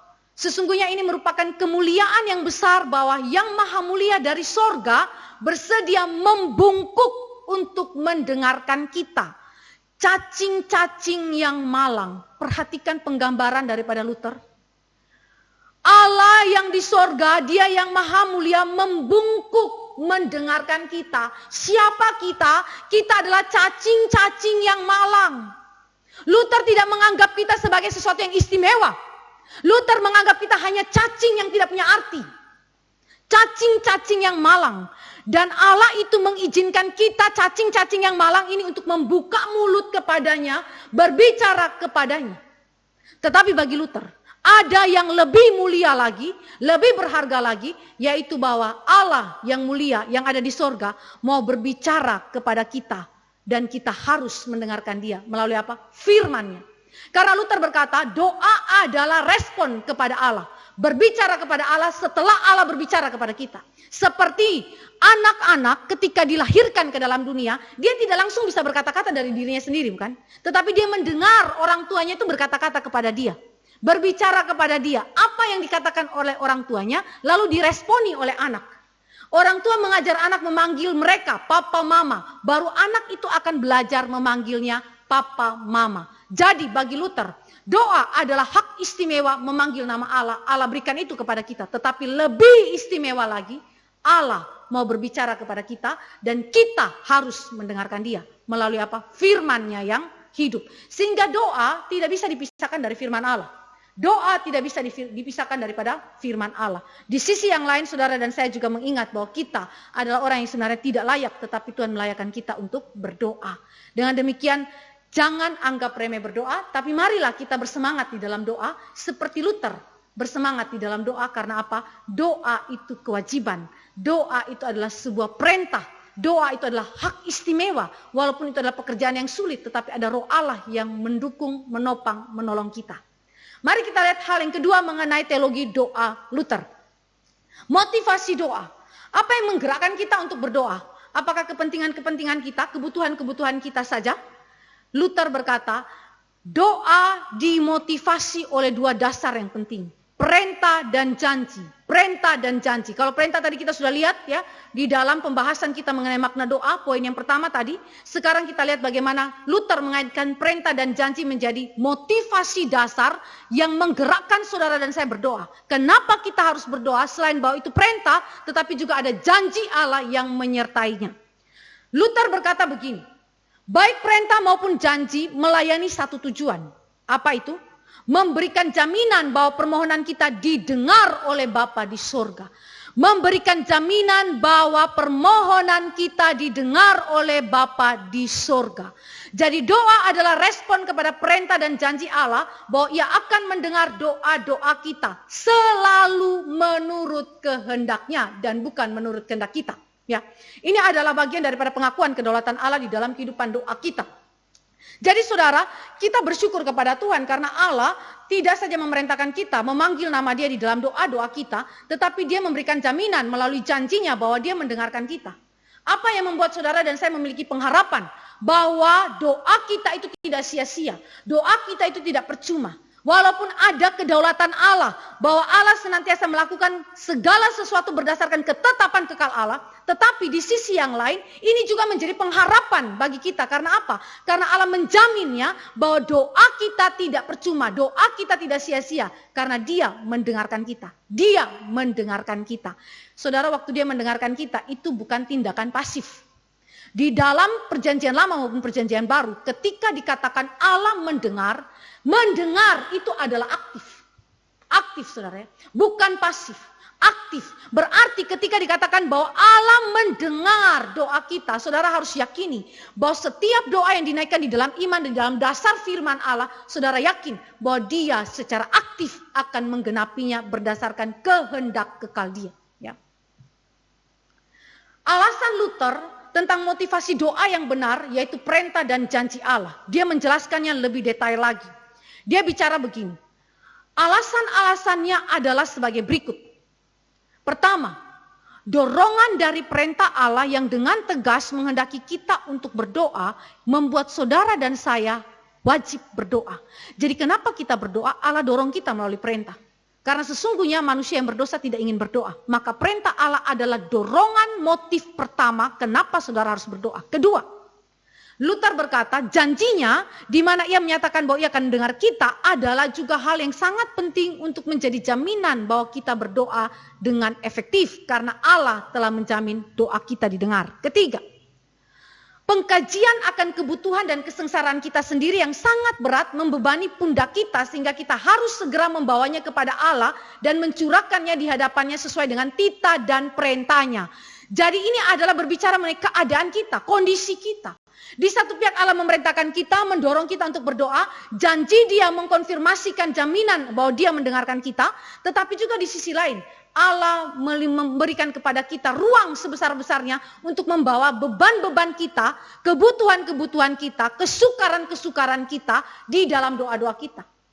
Kalau saudara dan saya pikir sendiri, bergumul sendiri, ya saudara capek sendiri. Tetapi ketika saudara mulai berserah menaikkan itu di dalam doa-doa saudara, walaupun pergumulan itu tidak hilang, tetapi kekuatan daripada Allah diberikan untuk menanggungnya. Bukankah di dalam Korintus dikatakan bahwa pencobaan-pencobaan yang engkau alami adalah pencobaan-pencobaan yang biasa, yang tidak melampaui kekuatanmu.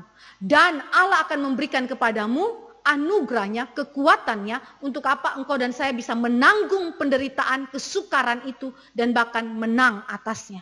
Jadi itu berarti saudara dan saya mengingat bahwa kebutuhan, kesengsaraan kita adalah suatu fakta hidup yang memanggil kita untuk apa? Segera datang dan mohon pertolongan kepada Tuhan. Mungkin saat ini saudara dan saya ada di dalam keadaan yang sukar, sulit, saya tidak tahu bagaimana intensitas kesukaran yang saudara hadapi dan juga bagaimana bentuk jenis daripada kesukaran yang ada. Tetapi alasan kita berdoa hari ini, perintah janji Allah dan kemudian kebutuhan kita membawa kita, menarik kita seharusnya datang kepada Allah dan memohon pertolongan Dia, bukan mengandalkan kekuatan kita. Keempat, iman sejati yang didasarkan pada firman dan janji Allah. Berdoa dengan kepastian dan keyakinan bahwa Ia akan mendengar dan menolong kita. Dan semua ini di dalam nama Kristus yang melalui Dia doa kita dapat diterima oleh Bapa. Dan demi Dia Allah memberi kita setiap anugerah dan setiap pemberian yang baik. Jadi doa yang dilandaskan kepada perintah dan janji Allah dan kemudian dinaikkan sebagai wujud sandaran kita kepada Tuhan atas pertolongannya terhadap hidup kita harus dinaikkan dalam iman kepada Yesus Kristus saja, di mana melalui Kristus anugerah dan berkat Allah diberikan kepada kita. Ini adalah alasan-alasan untuk kita itu berdoa dengan motivasi yang benar. Jadi waktu saudara dan saya berdoa, mari kita mulai mengevaluasi kehidupan doa kita. Benarkah kita berdoa dengan motivasi yang sedemikian? Ataukah kita melakukan doa-doa kita hanya sekedar rutinitas, sekedar karena saya wajib sebagai orang Kristen? Mari kita pikirkan mengevaluasi kembali kehidupan doa kita seperti yang diungkapkan oleh Luther. Luther mengatakan selanjutnya, kita seharusnya semakin terdorong dan bersemangat untuk berdoa karena Allah telah berjanji bahwa doa kita pasti dijawab. Hal dapat Anda bawa kepadanya dan berkata, hal ini dapat Anda bawa kepadanya dan berkata, aku datang kepadamu Bapa yang terkasih dan berdoa bukan atas kemauanku sendiri atau karena kelayakanku sendiri, tetapi atas perintah dan janjimu yang tidak mungkin mengecewakan atau menipu aku. Barang siapa tidak mempercayai janji ini harus menyadari sekali lagi bahwa ia membangkitkan kemarahan Allah, sangat tidak menghormati Dia dan menuduh Dia berdusta. Jadi artinya Luther mendorong kita untuk dengan alasan-alasan demikian berdoalah dengan penuh kerendahan hati. Berdoalah dengan penuh iman dan pengharapan kepada Tuhan. Karena ketika engkau tidak berdoa dengan mengimani hal yang demikian, kita sesungguhnya tidak menghormati Allah dan menuduh Dia sebagai pendusta. Ya. Jadi ini adalah prinsip-prinsip yang penting sekali di dalam makna doa. Bagaimana kita berdoa dengan teologi, dengan pengertian benar, dengan motivasi yang benar. Sekarang Luther berbicara mengenai cara berdoa. Makna doa telah diberikan dengan landasan teologisnya. Sekarang bagaimana saya berdoa? Cara berdoa yang benar seperti apa? Supaya itu berbeda dengan cara berdoa gereja Roma Katolik yang tidak benar itu. Dengan ajaran yang tidak benar juga. Luther memberikan kepada kita 3 hal mengenai cara berdoa. Pertama, doa yang spontan. Ya. Di dalam table talk, ini adalah pembicaraan, percakapan di meja makan dengan Luther dan kemudian dicatat. Dikatakan bahwa Luther mengungkapkan bahwa berdoa di bawah aturan kepausan adalah siksaan sejati terhadap hati nurani yang malang dan hanya berbicara tanpa memikirkan akibatnya dan mengucapkan kata-kata tanpa arti. Itu bukan berdoa melainkan pekerjaan ketaatan. Luther mengkritisi pada zaman itu Paus memerintahkan cara berdoa dengan rangkap 3. Doa material, doa formal, doa efektif, ya. Dan yang diwajibkan adalah doa material. Apa doa material, Saudara? Doa material itu adalah doa yang diucapkan tanpa pengertian oleh para biarawati dengan cara menyanyikan mazmur. Untuk tujuan apa? Memuaskan Paus. Jadi mereka tidak mengerti apa arti mazmur itu, tapi dihafalkan, dinyanyikan, dibacakan terus-menerus secara rutin di depan Paus, begitu ya. Yang diperintahkan oleh Paus mereka lakukan saja. Dan itu terus-menerus ya. Jadi ada semacam doa yang dihafal, ya walaupun itu diambil dari mazmur, tapi tanpa pengertian. Dan itu diwajibkan. Kalau doa formal itu kata-katanya seringkali dimengerti, dan bentuknya juga macam-macam ya. Dan kemudian doa efektif itu sifatnya itu devosi dan kemudian bermakna, dalam arti bahwa itu adalah sebuah refleksi yang mereka itu doakan di hadapan Tuhan. Dan bagi Luther ini adalah doa yang cukup berkualitas sebagai doa, tapi sayangnya doa formal dan doa efektif itu tidak diwajibkan, tetapi doa material yang diwajibkan. Dan ini disesuaikan dengan tata cara yang bagus sekali, yang mengikat sehingga tidak ada kebebasan di dalam berdoa. Ya, semuanya harus ikut aturan itu ya, tidak boleh salah, hafalkan ya. Sama seperti zaman sekarang ya, orang-orang yang murid-murid yang sekolah di sekolah Katolik, saya salah satu produk dari sekolah Katolik, Saudara. SMP, SMA adalah sekolah Katolik, sehingga saya hafal doa-doa yang diwajibkan untuk dihafalkan. Bahkan di depan patung Maria, di Gua Maria pun kita disuruh hafal ya. Jadi saya sudah tahu itu doa-doa apa saja yang dihafalkan. Semuanya, dari anak masih kecil pun disuruh hafal. Ya. Tapi ngerti, tidak ngerti, mereka tidak peduli. Sesuai firman Allah atau tidak peduli. Yang penting hafal. Yang penting hafal. Sesuai dengan apa? Perintah daripada pimpinan tertinggi. Ya, bukan berdasarkan firman Allah. Pimpinan tertinggi apa? Gereja. Dalam hal ini Paus. Jadi bagi Luther mengatakan bahwa perintah Paus yang berdoa dengan cara seperti ini adalah sesuatu yang tidak memiliki makna doa sama sekali ya. Ini adalah sesuatu yang tidak bersesuaian dengan kebenaran firman Allah. Maka Luther memberikan eksposisi mengenai Roma 12 ayat 7 sampai 16 yang menjelaskan bagaimana cara berdoa yang benar. Dan saya pikir ini adalah hal yang penting untuk saudara dan saya kembali merefleksikan, mengevaluasikan kehidupan doa kita. Luther bilang apa? Doa harus timbul dari hati secara spontan, tanpa kata-kata yang dipersiapkan dan ditentukan. Spontan saja. Doa harus diucapkan dalam bahasanya sendiri menurut gelora hati. Doa yang diucapkan menjadi tidak efektif jika tidak selaras dengan keinginan hati. Artinya apa? Jujur. Bicara yang jujur. Saudara perhatikan pemazmur Daud dan juga para pemazmur lainnya ketika mereka berdoa. Mereka berdoa dengan begitu jujur. Mereka berkata bahwa air mata mereka itu membanjiri ya tempat tidurnya. Ataupun hati mereka begitu gelisah. Mereka bicara apa adanya. Ya, berarti saudara ini terbuka kepada rintihan jiwa. Hati saudara yang merintih, hati saudara yang keluh kesah di hadapan Tuhan diungkapkan dengan jujur. Itu yang dimaksudkan dengan gelora hati. Gelora hati. Ya, keadaan pasang surut daripada hati kita diungkapkan dengan jujur secara spontan, tanpa dipersiapkan atau ditentukan kata-katanya, ya. Apa yang penting, ya? Bukanlah kuantitas doa, melainkan kualitas doa. Ini hal prinsip, Saudara. Bukan kuantitas doa melainkan kualitas doa. Karena Allah tidak bertanya, kata Luther, Allah tidak bertanya berapa banyak atau berapa lama Anda berdoa, tetapi sebaik apa doa Anda dan apakah itu keluar dari hati Anda. Jadi saudara dan saya jangan terbuai dengan orang yang pandai sekali berpuisi di dalam berdoa, ya padahal hati dia sesungguhnya tidak percaya kepada Kristus. Karena itu di dalam konsep doa yang benar, bukan kuantitas doa tetapi kualitas doa. Doa kita harus tidak banyak kata. Ini kalimat daripada Luther ya. Dia mengutip kalimat daripada Yesus Kristus. Jangan bertele-tele kalau berdoa. Doa kita harus tidak banyak kata. Tetapi mengandung isi dan makna yang agung dan mendalam. Semakin sedikit kata-kata, semakin baik doa itu. Semakin banyak kata, semakin buruk doa itu. Ini kalimat daripada Luther ya. Ini adalah sebuah kritik ya. Pada zaman itu panjang sekali dengan kata-kata yang begitu puitis ya. Padahal di dalamnya tidak mengandung iman kepada Allah dan fondasi firman yang benar. Sedikit kata dan kaya akan makna adalah Kristen. Banyak kata tanpa makna adalah kafir. Wah, kalimat yang sangat keras ya. Sedikit kata dan kaya akan makna adalah Kristen. Banyak kata tanpa makna adalah kafir. Artinya tanpa iman kepada Allah dengan seluruh dasar teologi yang tadi kita sudah lihat. Luther juga melanjutkan bahwa seseorang harus berdoa bukan hanya dalam roh, melainkan juga dengan pikiran. Yaitu bukan hanya keluar dari hati tetapi juga dengan pikiran atau dengan pengertian. Ya, karena itu hafalan-hafalan doa yang seperti diajarkan di dalam cara berdoa rangkap 3 oleh Paus ini saudara ditolak oleh Luther. Karena bagi Luther doa yang spontan adalah hal yang lebih indah dibandingkan hafalan yang tanpa pengertian. Di sisi yang lain, Luther bukan saya bicara mengenai doa yang spontan, tetapi Luther juga merujuk kepada doa yang tertulis. Ya, jadi Luther tidak kemudian melarang saudara dan saya itu berdoa dengan membaca, ya, dengan membaca. Luther tetap merekomendasikan penggunaan doa-doa yang tertulis selain daripada doa-doa spontan. Ya. Di dalam katekismus kecilnya, Luther menulis mengenai grace et table, di mana Luther memberikan serangkaian bentuk doa kepada para pembacanya. Jadi Luther menunjukkan contoh-contoh doa di dalam bentuk tulisannya di dalam katekismus kecil. Jadi ini menjadi pedoman doa.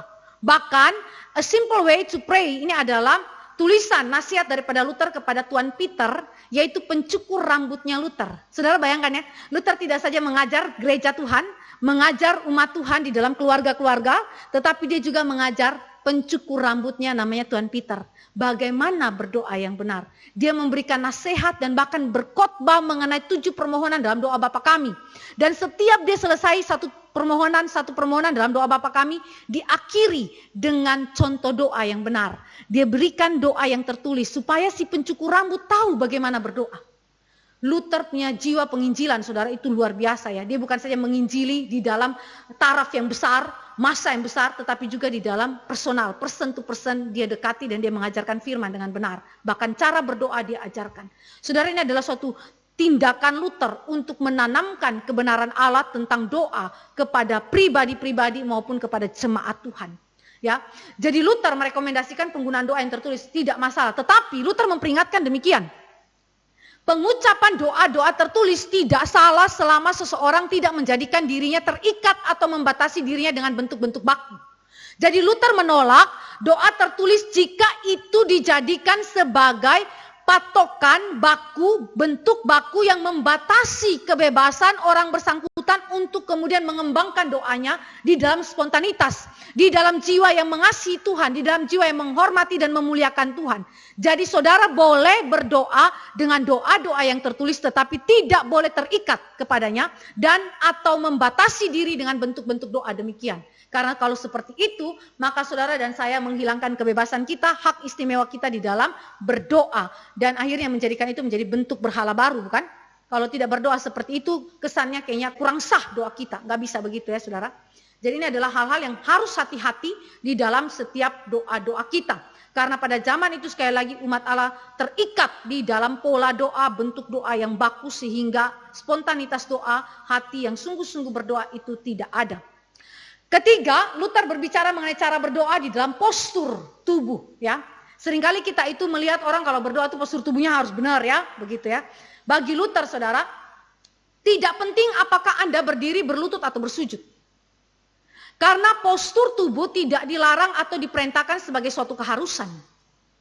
Hal yang sama berlaku untuk hal-hal lain seperti mengangkat kepala dan mata ke arah sorga, melipat tangan atau memukul dada. Bukankah ini adalah cara-cara ungkapan-ungkapan ekspresi orang berdoa di dalam PL maupun PB? Ekspresi berdoa itu bisa macam-macam, saudara. Tetapi di dalam prinsip penghormatan dan pemuliaan kepada Allah. Jadi itu berarti tidak boleh melanggar kekudusan Allah. Kebebasan saudara di dalam postur tubuh dalam berdoa tidak kemudian membuat saudara tidak menghormati Allah dengan postur tubuh saudara. Saudara jangan pikir bahwa orang yang berdoa dengan melipat tangan, tutup mata, dengan sopan, itu berarti dia menghormati Tuhan. Belum tentu. Belum tentu. Tetapi juga bisa saja itu adalah penghormatan yang sejati kepada Tuhan. Ya, jadi postur tubuh itu bukan menjadi penentu hati orang kepada Tuhan. Tetapi di sisi yang lain, orang yang mengasihi Tuhan pasti memperhatikan postur tubuh dia sebaik mungkin untuk dipersembahkan bagi hormat kemuliaan nama Tuhan. Tidak mungkin saudara berdoa sambil saudara itu angkat kaki di atas meja, bukan? Atau saudara goyang-goyang kaki, pangku-pangku kaki di atas tempat tidur atau kursi saudara baru berdoa, bicara Tuhan seperti Tuhan itu ditarik turun dari transendensi menjadi imanen saja. Bukan begitu, bukan? Saudara waktu berdoa, saudara mendekati Allah sebagai pencipta kita. Dia Bapa kita. Dia Allah yang menyelamatkan saudara, mencipta kita dan memprovidensiakan kehidupan kita. Maka berdoa, saudara tidak terikat kepada postur tubuh tertentu, tetapi orang yang mengasihi Allah, yang memuliakan Allah, pasti memperhatikan postur tubuh dia yang benar di hadapan Tuhan. Jadi saya tidak mengizinkan kepada saudara untuk boleh berbuat sembarangan di dalam postur tubuh saudara. Walaupun itu tidak menjadi penentu saudara hormat atau tidak. Tetapi semua orang yang hormat sama Tuhan, pasti dia akan memikirkan yang terbaik bagi penghormatan kepada Tuhan. Doa diakhiri dengan kata amin. Kenapa saudara selalu berkata amin? Amin.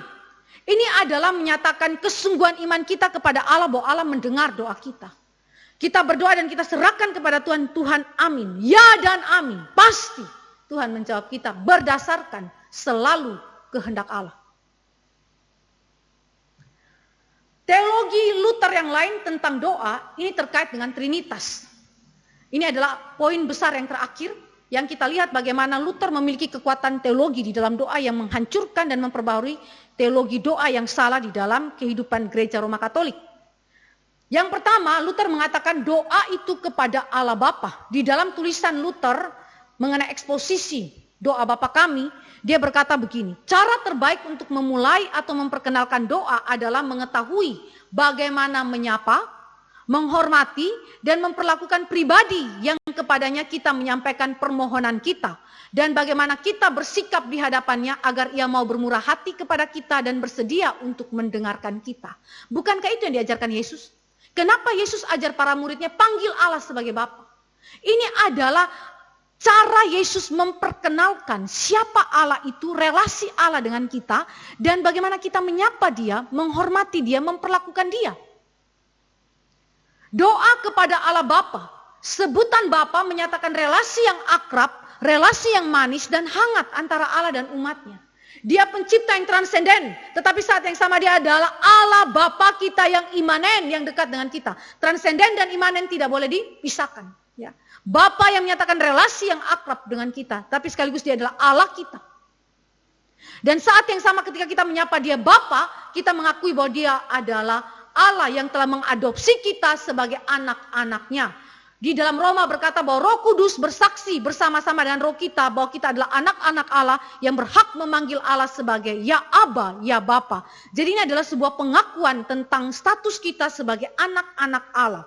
Dan Bapa kita adalah Bapa yang memanggil setiap individu-individu untuk menjadi satu keluarga Allah di dalam iman kepada Yesus Kristus. Maka dia disebut sebagai Bapa kami, bukan Bapanya aku. Ini berbicara mengenai doa yang tidak egois, yang menyatakan kasih persaudaraan, di mana Bapa menjadi Bapa dari semua umat Allah yang telah ditebus di dalam Yesus Kristus.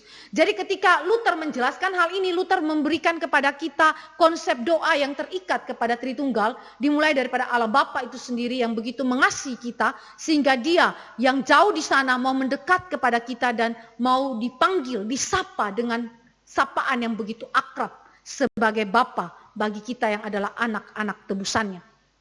Kedua, doa itu dinaikkan di dalam nama Allah anak yaitu Yesus Kristus. Kenapa saudara? Kenapa Yesus berkata bahwa mintalah di dalam nama aku? Ya, nama Yesus adalah faktor utama dan fondasi untuk mendirikan dan menyandarkan doa kita. Faktor utama dan fondasi untuk mendirikan dan menyandarkan doa kita. Itu sebabnya Luther berkata doa tanpa Kristus itu dosa. Doa tanpa Kristus adalah dosa. Karena apa? Karena faktor utama, fondasi dan sandaran daripada doa kita tidak ada yang lain, yaitu Kristus saja. Luther berkata, di luar Kristus tidak seorang pun dapat mendoakan satu huruf pun. Di luar Kristus tidak ada seorang pun dapat mendoakan satu huruf pun yang berharga di hadapan Allah dan dapat diterima olehnya. Satu huruf, jangankan kata, satu huruf saja kita tidak layak bicara di hadapan Tuhan dan bahkan tidak didengarkan oleh Tuhan. Doa kita tidak akan diterima oleh Allah. Jadi saudara dan saya memberikan koreksi yang begitu penting. Kalau saudara orang Kristen tapi saudara tidak punya iman dalam Kristus, saudara jangan sangka saudara berdoa dan Allah dengar saudara. Karena saudara perhatikan, saudara punya doa diterima, satu huruf saja itu karena Kristus, bukan karena kita.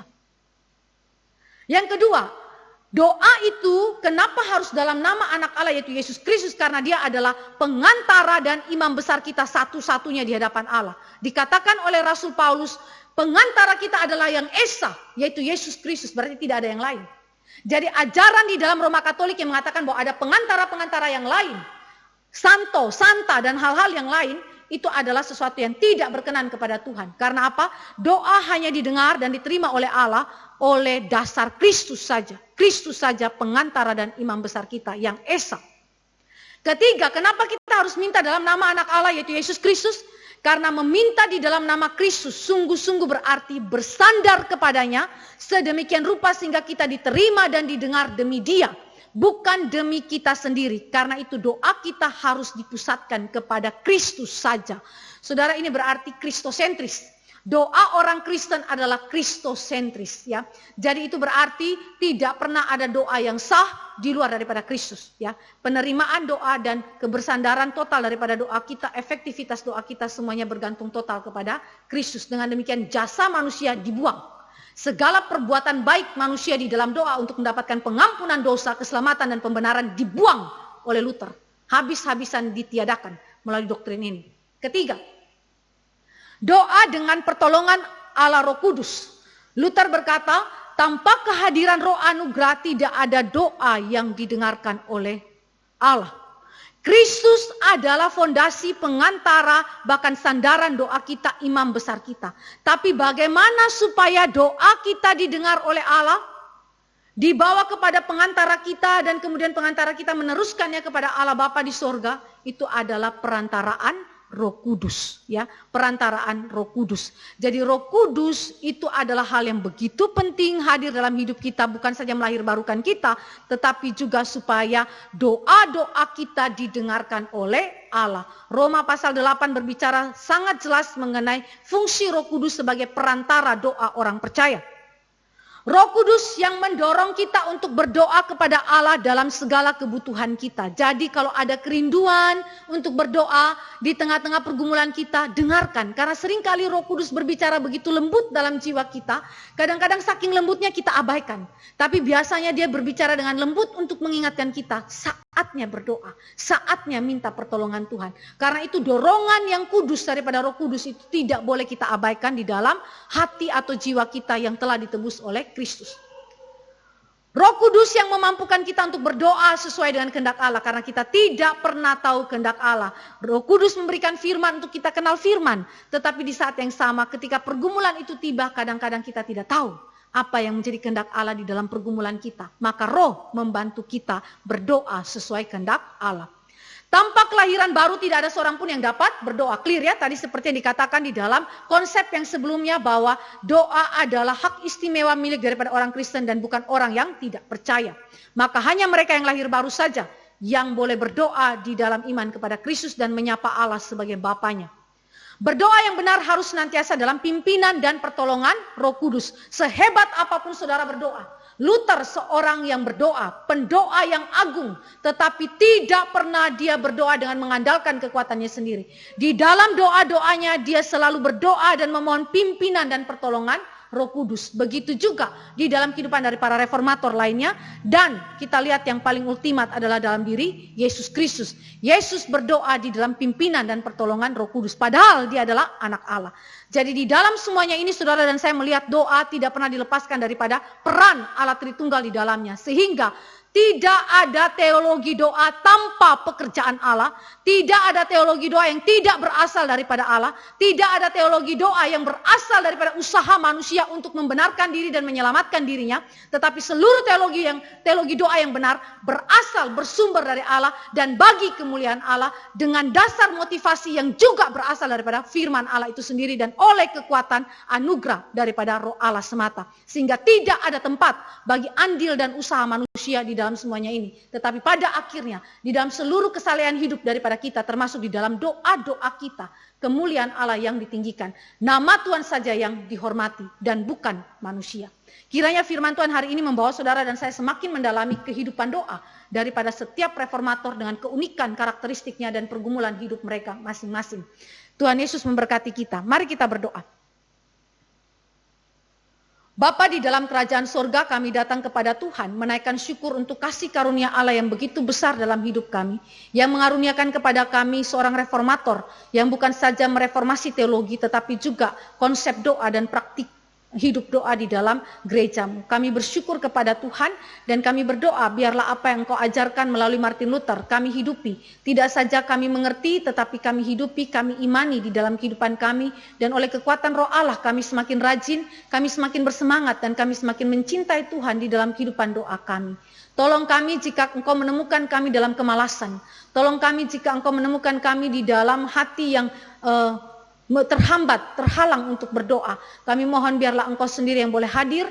Jika kami adalah umat Allah yang telah ditebus Tuhan, biarlah Engkau yang menggerakkan kami, mendorong kami dengan kasih yang daripada Engkau, menarik kami untuk kembali hidup di dalam kehidupan doa yang berkenan kepada Tuhan. Terima kasih Bapa di surga, di dalam nama Yesus Kristus Tuhan kami berdoa dan menaikkan syukur. Amin.